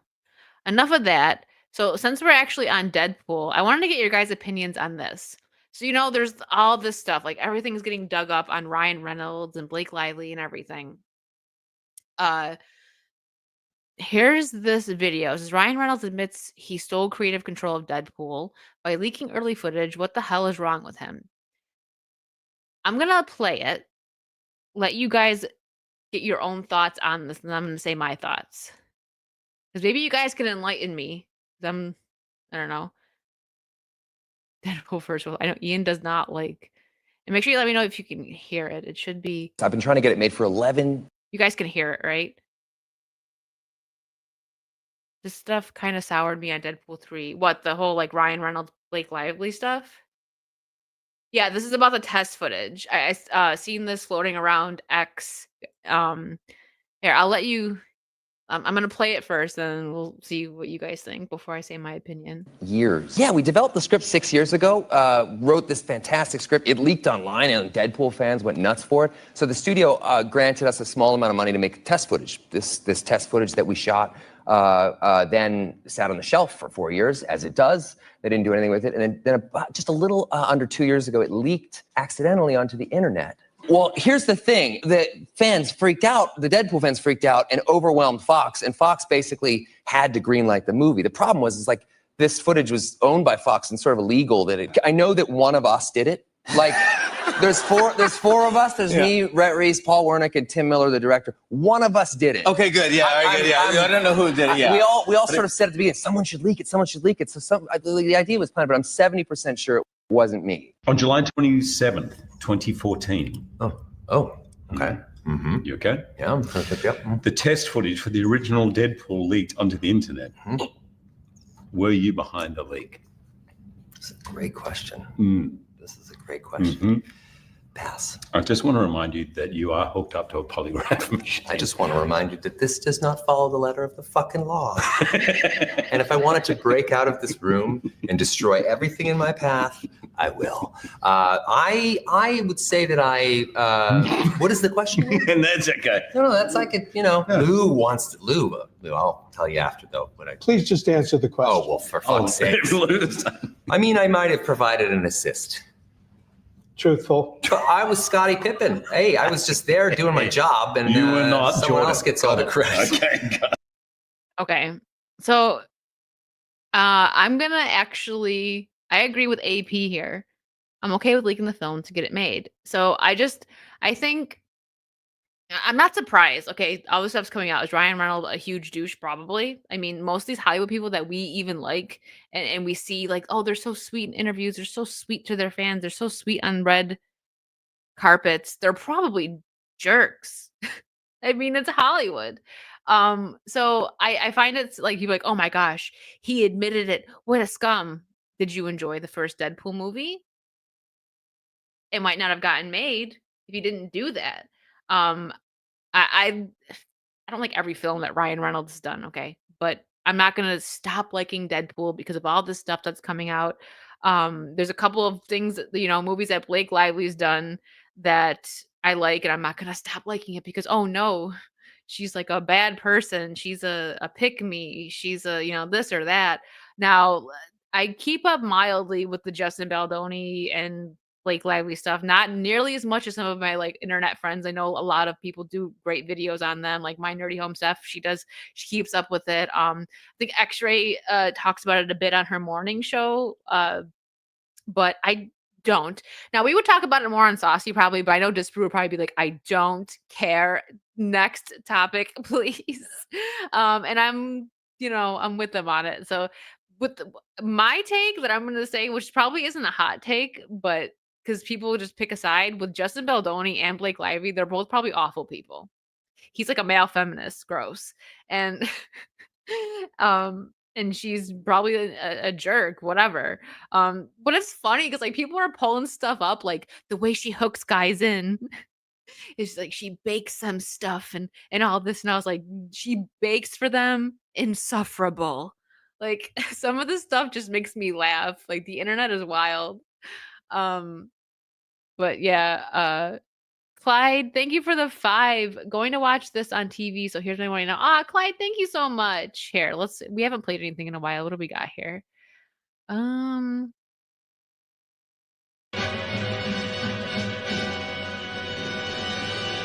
Groovy.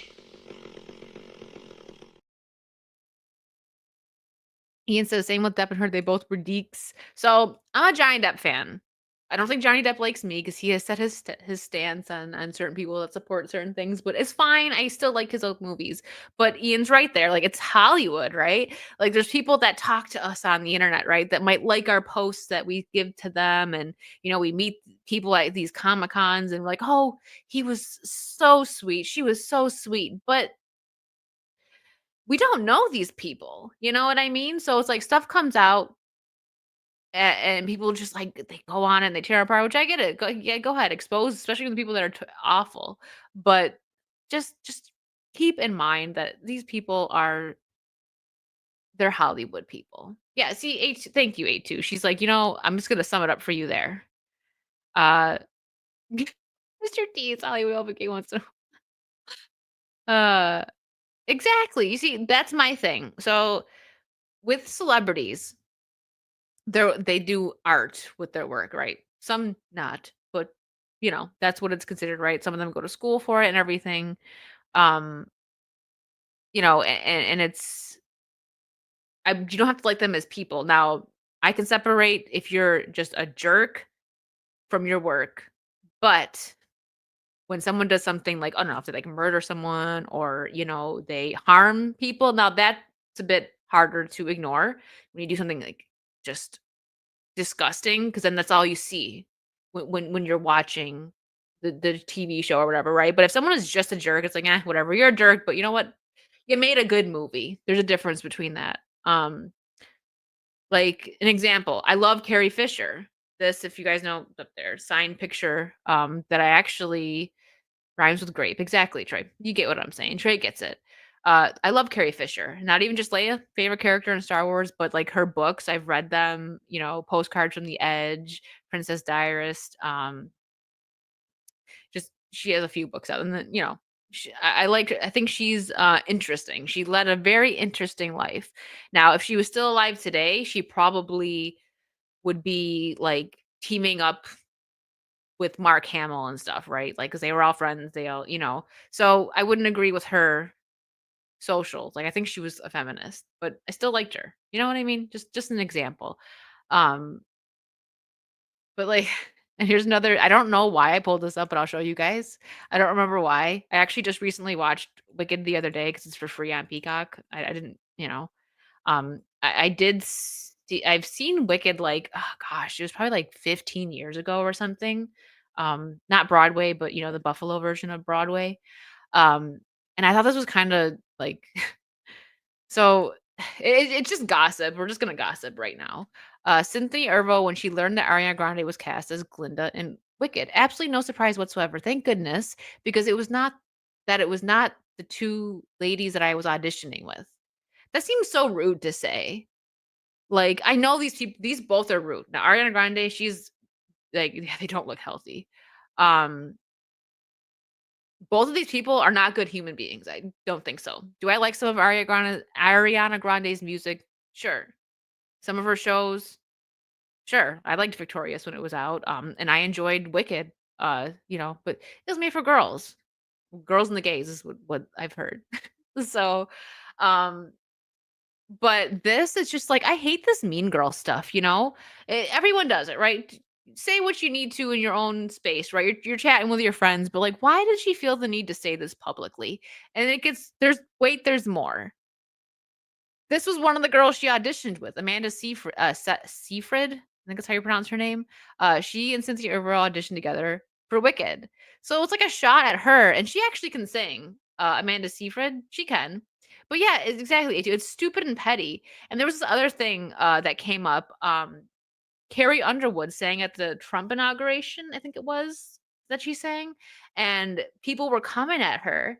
And there was some other celebrities. It's Siegfried. Oh, thank you. Um, People were coming at her, and Ariana Grande was one of them. I think it was Mandy Moore, which what has freaking Mandy Moore done in the last, like, 5 years? She was on that This Is Us or, whatever Us show. She's Rapunzel, but yeah. So anyways, it was some Mandy Moore and Ariana Grande liked some comment, like, making fun of how Carrie Underwood sang because she sang at Trump's inauguration. I was like, "You know what?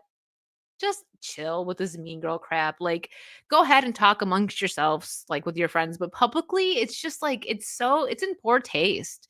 And the same can be said for like creators online too. You see it. Like, I mean, some of these people deserve it, right? Like when most more so some of my friends just like get into it on these streams talking about like celebrities or bigger YouTubers that talk crap about people. Like some people deserve it, but I mean in this sense, like yeah, America's thank you. It's just catty. And it's like, okay, good for you. But like I said, okay, Ariana Grande, not that it means that she can be a jerk because she's done Wicked and she's been working nonstop. But like Mandy Moore, it's like, calm down, Mandy. Like, what have you even done lately? You might have gone to the inauguration if you were invited. Just saying. It's it's just silly. Um Ian for 50. Oi, Wicked. Poor Valiant. I mean, not poor Valiant because you super chatted him, but that was really funny. I was trying not to laugh because it's hard. Like, I try to keep my composure when I'm on other streams, but like on my streams, I'll just start like laughing out of nowhere when someone in the chat says something funny. And the other day when I was on Valiant stream, we were talking about Snow White. And Ian said hi to me in the chat. He said, "Oi, Wicked," and Valiant was like, "Yeah, Wicked the movie." And he started talking about Wicked the movie, and then Ian super chatted again, "Oi, Wicked virtue," and I think it just went over right over poor Valiant's head, but thank you so much, Ian. Oh, hold on.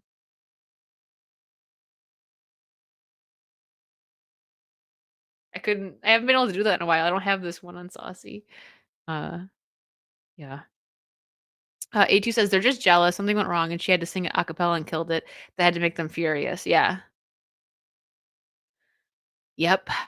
But yeah, that's an example, right? I'm not a fan of Ariana Grande, but I did enjoy the Wicked movie. I will go see part 2. I'm not sure how good part 2 will be because, the live show that was the first movie that I don't unless I'm forgetting, I'm pretty sure that part 2 is just their own creation, so it might end up being very weird. Um, Granny's on a dust diet and dust. Shane. Uh, so this is I feel like this is a callback to my old Wicked World streams here because here. Now, I don't you know what? I think I'm gonna keep the sound off for this because I don't know if it's like copyright music, but we're just gonna take a peek. Um, there's a new Dead by Daylight killer coming called Tokyo Ghoul. I'm not that impressed. Especially because they said in spring 2025 we were gonna get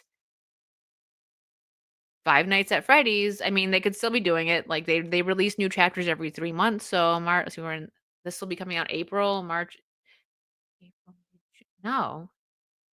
Then it would be if they released Five Nights at Freddy's in 3 months, it'd be June. I don't know. Maybe it did say I could have sworn it was supposed to be spring, but we're supposed to get Five Nights at Freddy's chapter.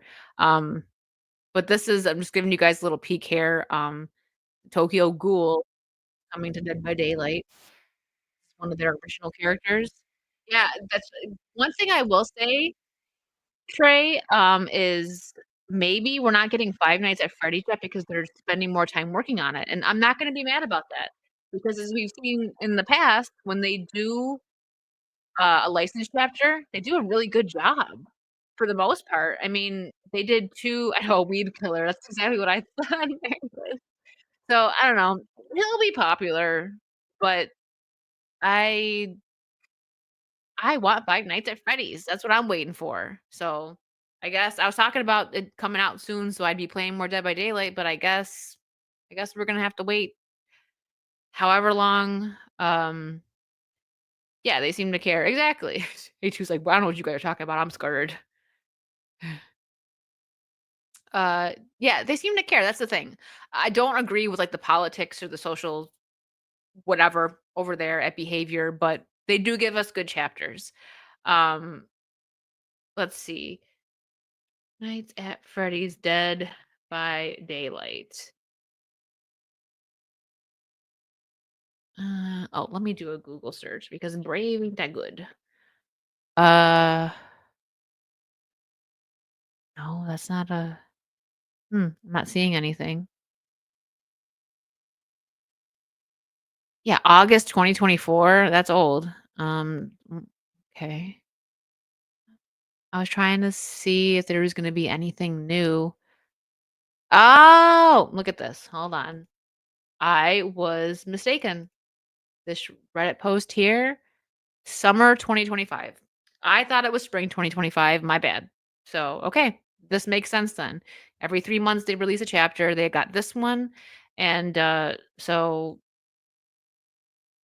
there we go. Never mind. We're still gonna get it probably on time. I want them to take their time though.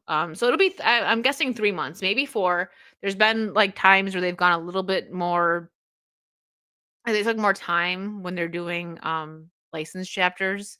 Like they did like for the Child's Play chapter, I thought they did a great job. They got Tiffany um they that was a cute little addition. They got the voice actors. And Universal worked with them to help them make, because everyone was like, how is he going to put him on the hook? Like he's a doll, but they did it to where it was like the spirit of Charles Lee Ray. I thought that was interesting. Um, okay, so something random that I'm going to bring up because maybe someone in here, there's 132 of you in here. Thank you. I didn't know if anyone was going to show up. Thank you guys. Um, oh, hold on, wait. Mate for $2. Oi, Amanda Virtue. Thank you, mate. Ian for 25 pounds. Mate, I'm gonna need royalties on that shtick. Thank you, Ian.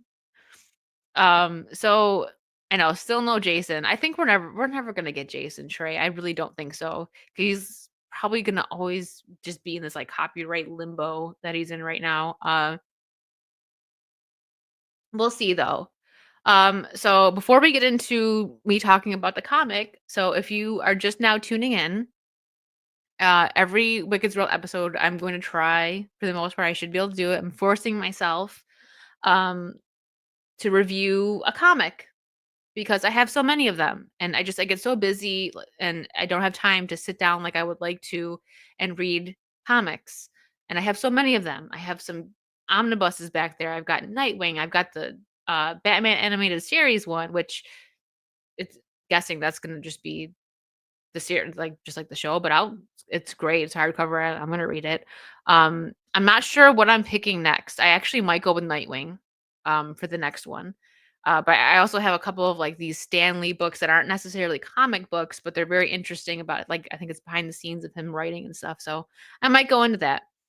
But before we get into this one, which I need to get the second one so I can let you guys know how they are. The third one's up for pre-order, but the second one is out now.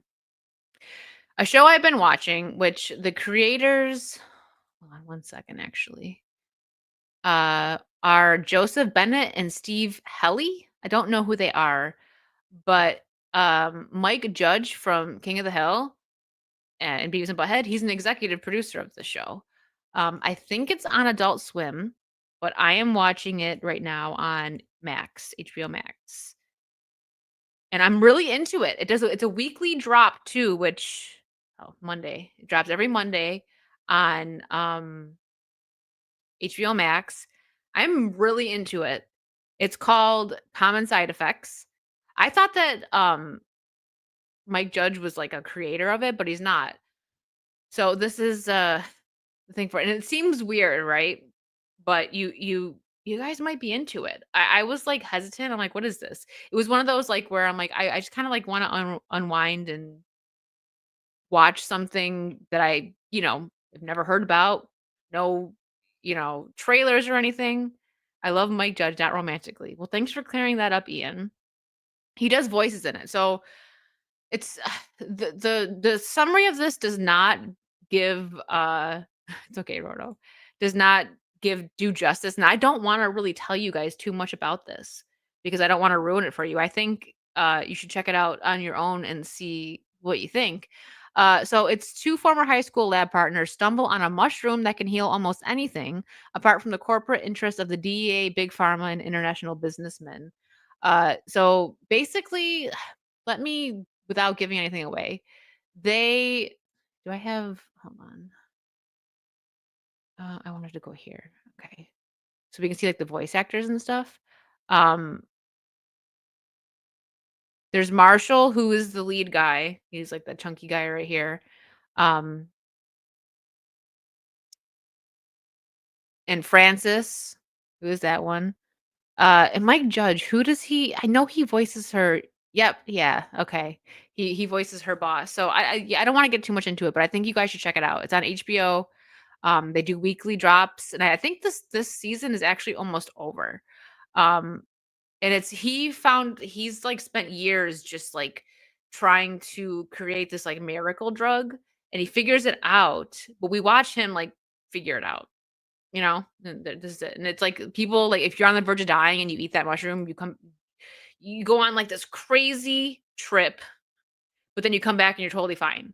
Like he shows it to show somebody like that it works. He like cuts himself and like, what are you doing? Then he eats the mushroom and instantly healed. So there, I'm not gonna give away too much more. I thought I would do a positive note here, and there's got to be at least one person in here that'll watch it, and if you do, please let me know and let me know what you thought about it. I think there might be one episode left that's gonna be airing on Monday. I don't think I saw the finale. I hope not. And it's quick. Like for me, this is one of those shows where it's like, I'm all caught up. And then the humor, how absurd is the humor? It's good. It's not too it definitely I would say it kind of has King of the Hill vibe humor, right? Like or it's not too in your face, if that makes sense. Um yeah, it's like a sensu bean from Dragon Ball Z, basically. Um but yeah, if anyone here checks it out, please let me know. I want to know your thoughts on it. Um Oh, thank you, Murder Beaver, with the very sweet picture, but scary name. um, hold on one second. I thought I saw something I wanted to respond to. The Wicked Party always shows up. Thank you guys. What's up, Majin? Script Doctor, hey, read Transmetropolitan Great Sci-Fi Story. I should probably write that down. I don't have my dry erase board right here. I usually do. Crap. Well, at least it's up on the stream, so if I forget, I can go back and look it up. Thank you. But yeah, as you guys can see, I go the wrong way. That's only a small portion of the comics and books that I have. So this is my way of kind of like making myself catch up and read these books. This took forever. I remember Jay was like, finally, when I finally read it. Shout out again to Adam for sending me this. I actually I think I have 2 on my wish list, and then I have 3. You have to pre-order it. It's not out yet. So I can't let you know about 2 yet because I haven't read it. So I'm not really let me see if I can let me pull up some pictures for you guys. I don't want to like give the story away. Um what do we got here? It's just like some images of it maybe. I mean, I can show you clearly right here. I think the art in this is just beautiful. Here, you know what? Let me just to have something up. I feel weird just being full screen talking.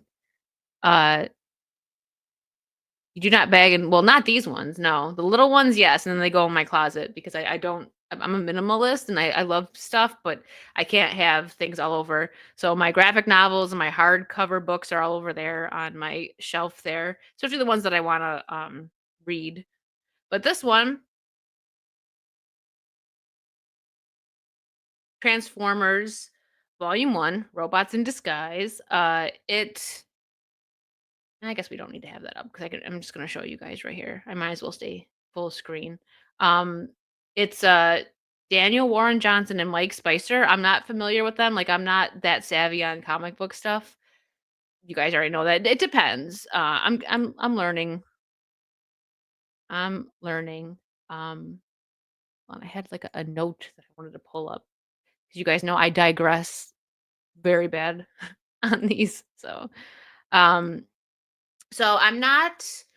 It's not that I'm not a Transformers fan, but growing up, I didn't watch Transformers. I was a Power Rangers girl, and you know, then just all the girly stuff. I liked the Saturday morning cartoons like Recess and yeah, all that Nickelodeon. That's what I grew up watching. And I'm pretty sure my older brother, was into Transformers, but I never really got into it. Not that I didn't like it, but you know, I'm trying to get into it now, and this was a good start. This was really good.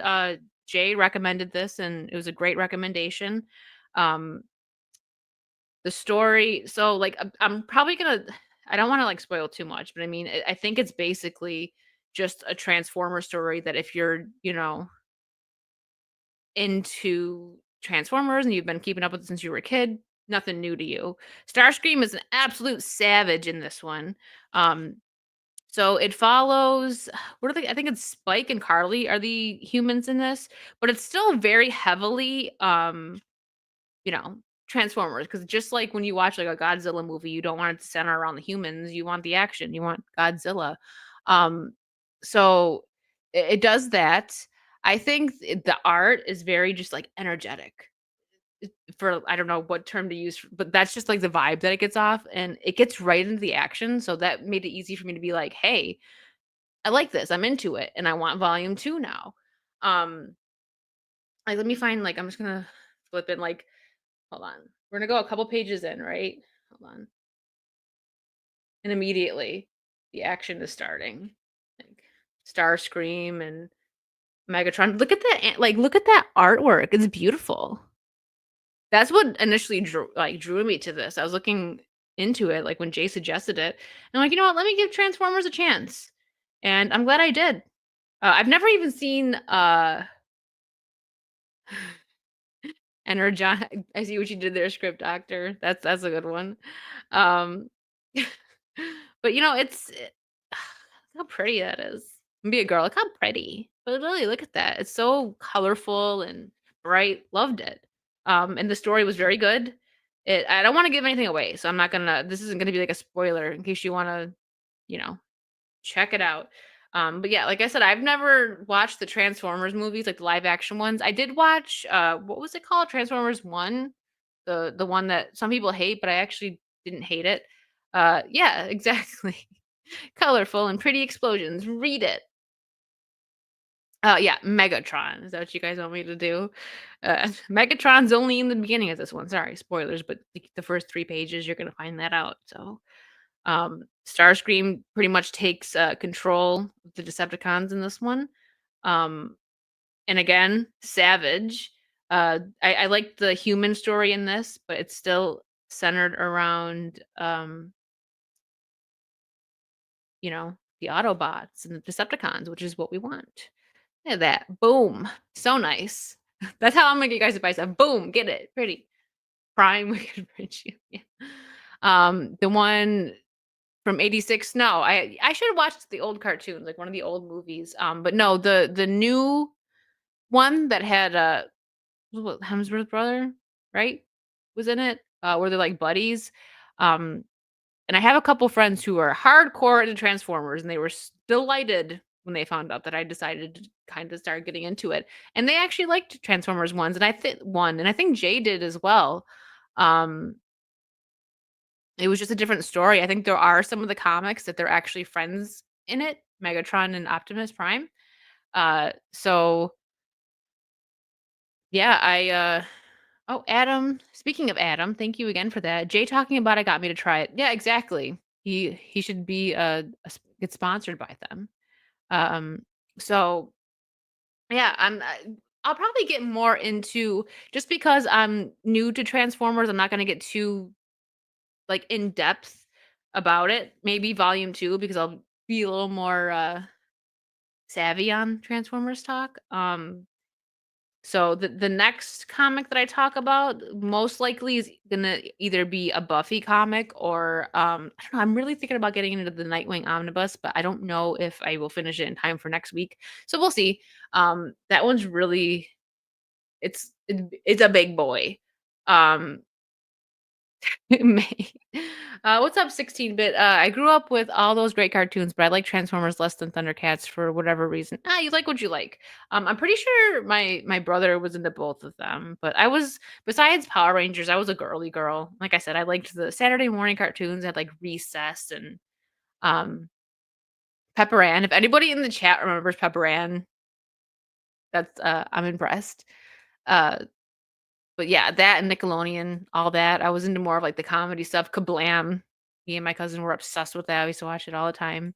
Um, but yeah, that's why. Not that I didn't like Transformers, I just, just never, got sucked into it, I guess. I can't read comics, the pictures irritate me. Sorry, Ian. Um, there's people that remember Pepper Ann. I feel like now trying to watch Pepper Ann, I'd be like, "What the heck?" But I liked it. I think Recess might still hold up. I wanna try to watch Recess and see how I feel about that. Angela Anaconda, I remember that on Nickelodeon. That was, like for the time, it was, like, weird, like, not weird, but it looked weird, like the comic book animation. Uh, Hokies for 50! Thank you so much. Wicked's World is back. This is what we voted for. Make YouTube great again. I'm trying. This is like a trial. I wanted to see how you guys felt, and I didn't expect uh this many people because I know you guys are used to my Saturday streams with the Saucy crew, so I wasn't sure if anyone would really come in and hang out, and I appreciate it so much that you guys came through. It makes me feel loved. When I stopped doing Wicked's World, let's do a life update for you guys.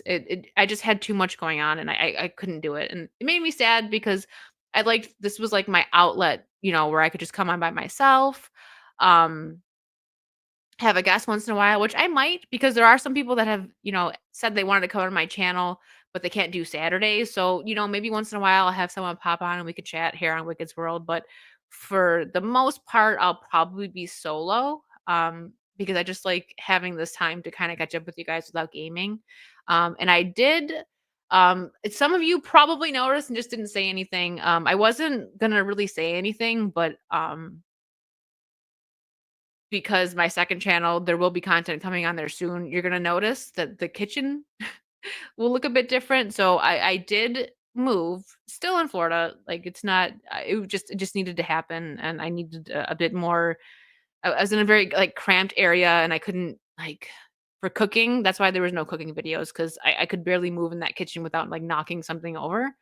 So yeah, so that's why I've been like it's been a crazy month. Like, it was, like, almost right after MegaCon, and it was kind of a fast move. Like, I know you guys know that I've been talking about it and, like, trying to find a place, but it's expensive to move and, all that goes with it. Moving sucks, and it was a big, um, like it was just, like, one thing after the other, like, just a stressful move, but, I'm here now.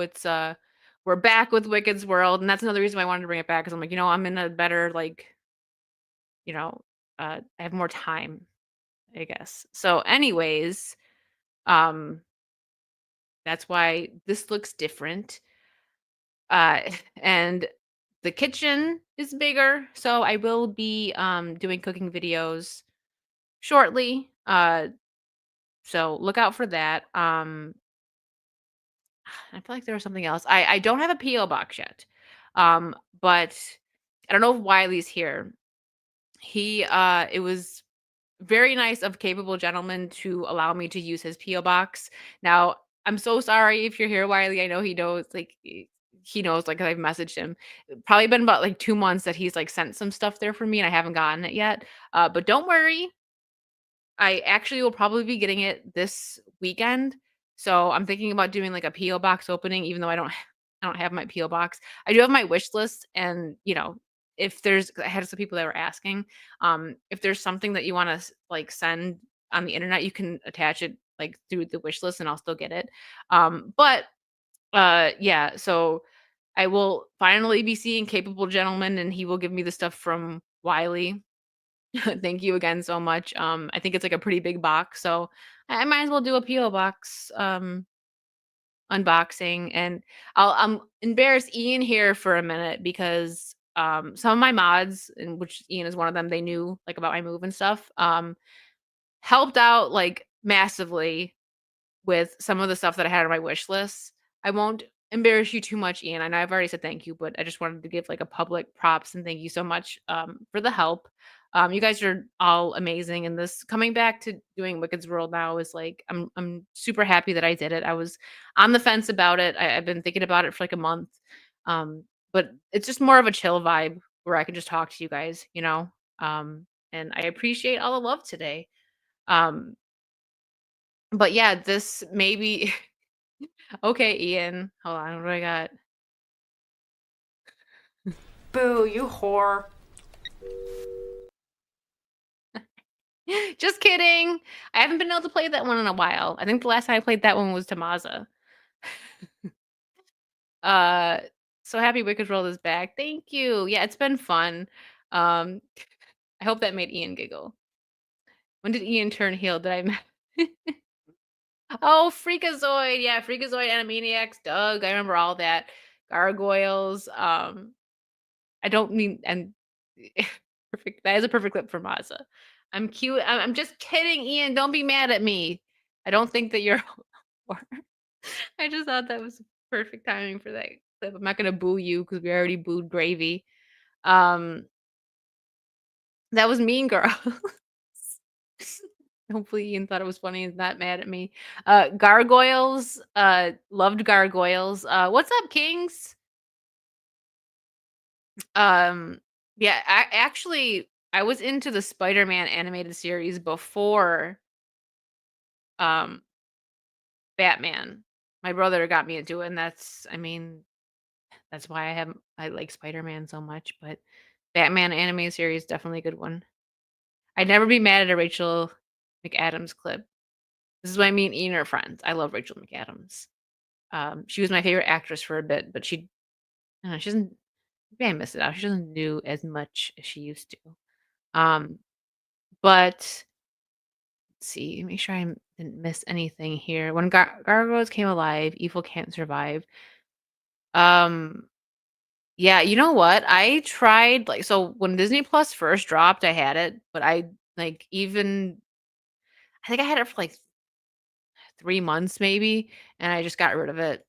But Gargoyles was one of the shows that I was like, oh, because it was just like with Disney Plus, it's like all these shows that we grew up watching is on here, yay! But it got old real fast. And then all the crap with them. This is before, you know, um, all this stuff started coming out about the company. Even though, let's be real, like the company not being great is not a secret. It's just that more has come out now. What the heck is this? Okay. Peacock does it better. I like Peacock, so I actually have it for free right now.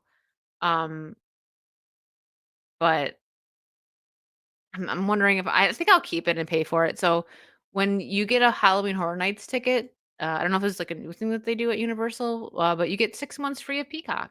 So hey, um, oh, hold on. I wanted to. Ah, here we go. Trying to see who was on, but guys, thank you again so much for hanging out with me. This has been a lot of fun. Every week. So Thursdays at 6 p.m. Eastern, we're just gonna talk about random stuff. Uh trying to see. Oh, X-Ray's on. You know what? We'll send you over to X-Ray. She's playing games with Kara. Uh I have to watch X-Men 97. That was another one that I didn't actually I seen parts of it, but I didn't watch it growing up. But I was one of those kids that went outside all the time. I was weird. I liked the outdoors. So it was like Saturday mornings and then like, after school and then Saturday mornings is when I watched TV. But other than that, like I was outside playing. Even when it was snow. Now but guys, thank you. You guys seriously, you're awesome. I appreciate that. Oop, something here. That you guys, came through to hang out with me. I will be back. What's today? Today's Thursday. So this will be, yes, every Thursday at 6 p.m. Eastern. Saucy Saturdays this Saturday at 7 p.m. Eastern. I may get on tomorrow and game a bit. I really want to get back into Poppy playtime. I have chapter 3 to get. But we'll see. If not, I will be back Saturday with the Saucy crew. You guys are awesome and have a wonderful rest of your night. And go say hi to X-Ray and Kara. They're playing Split Fiction. Okay. Bye.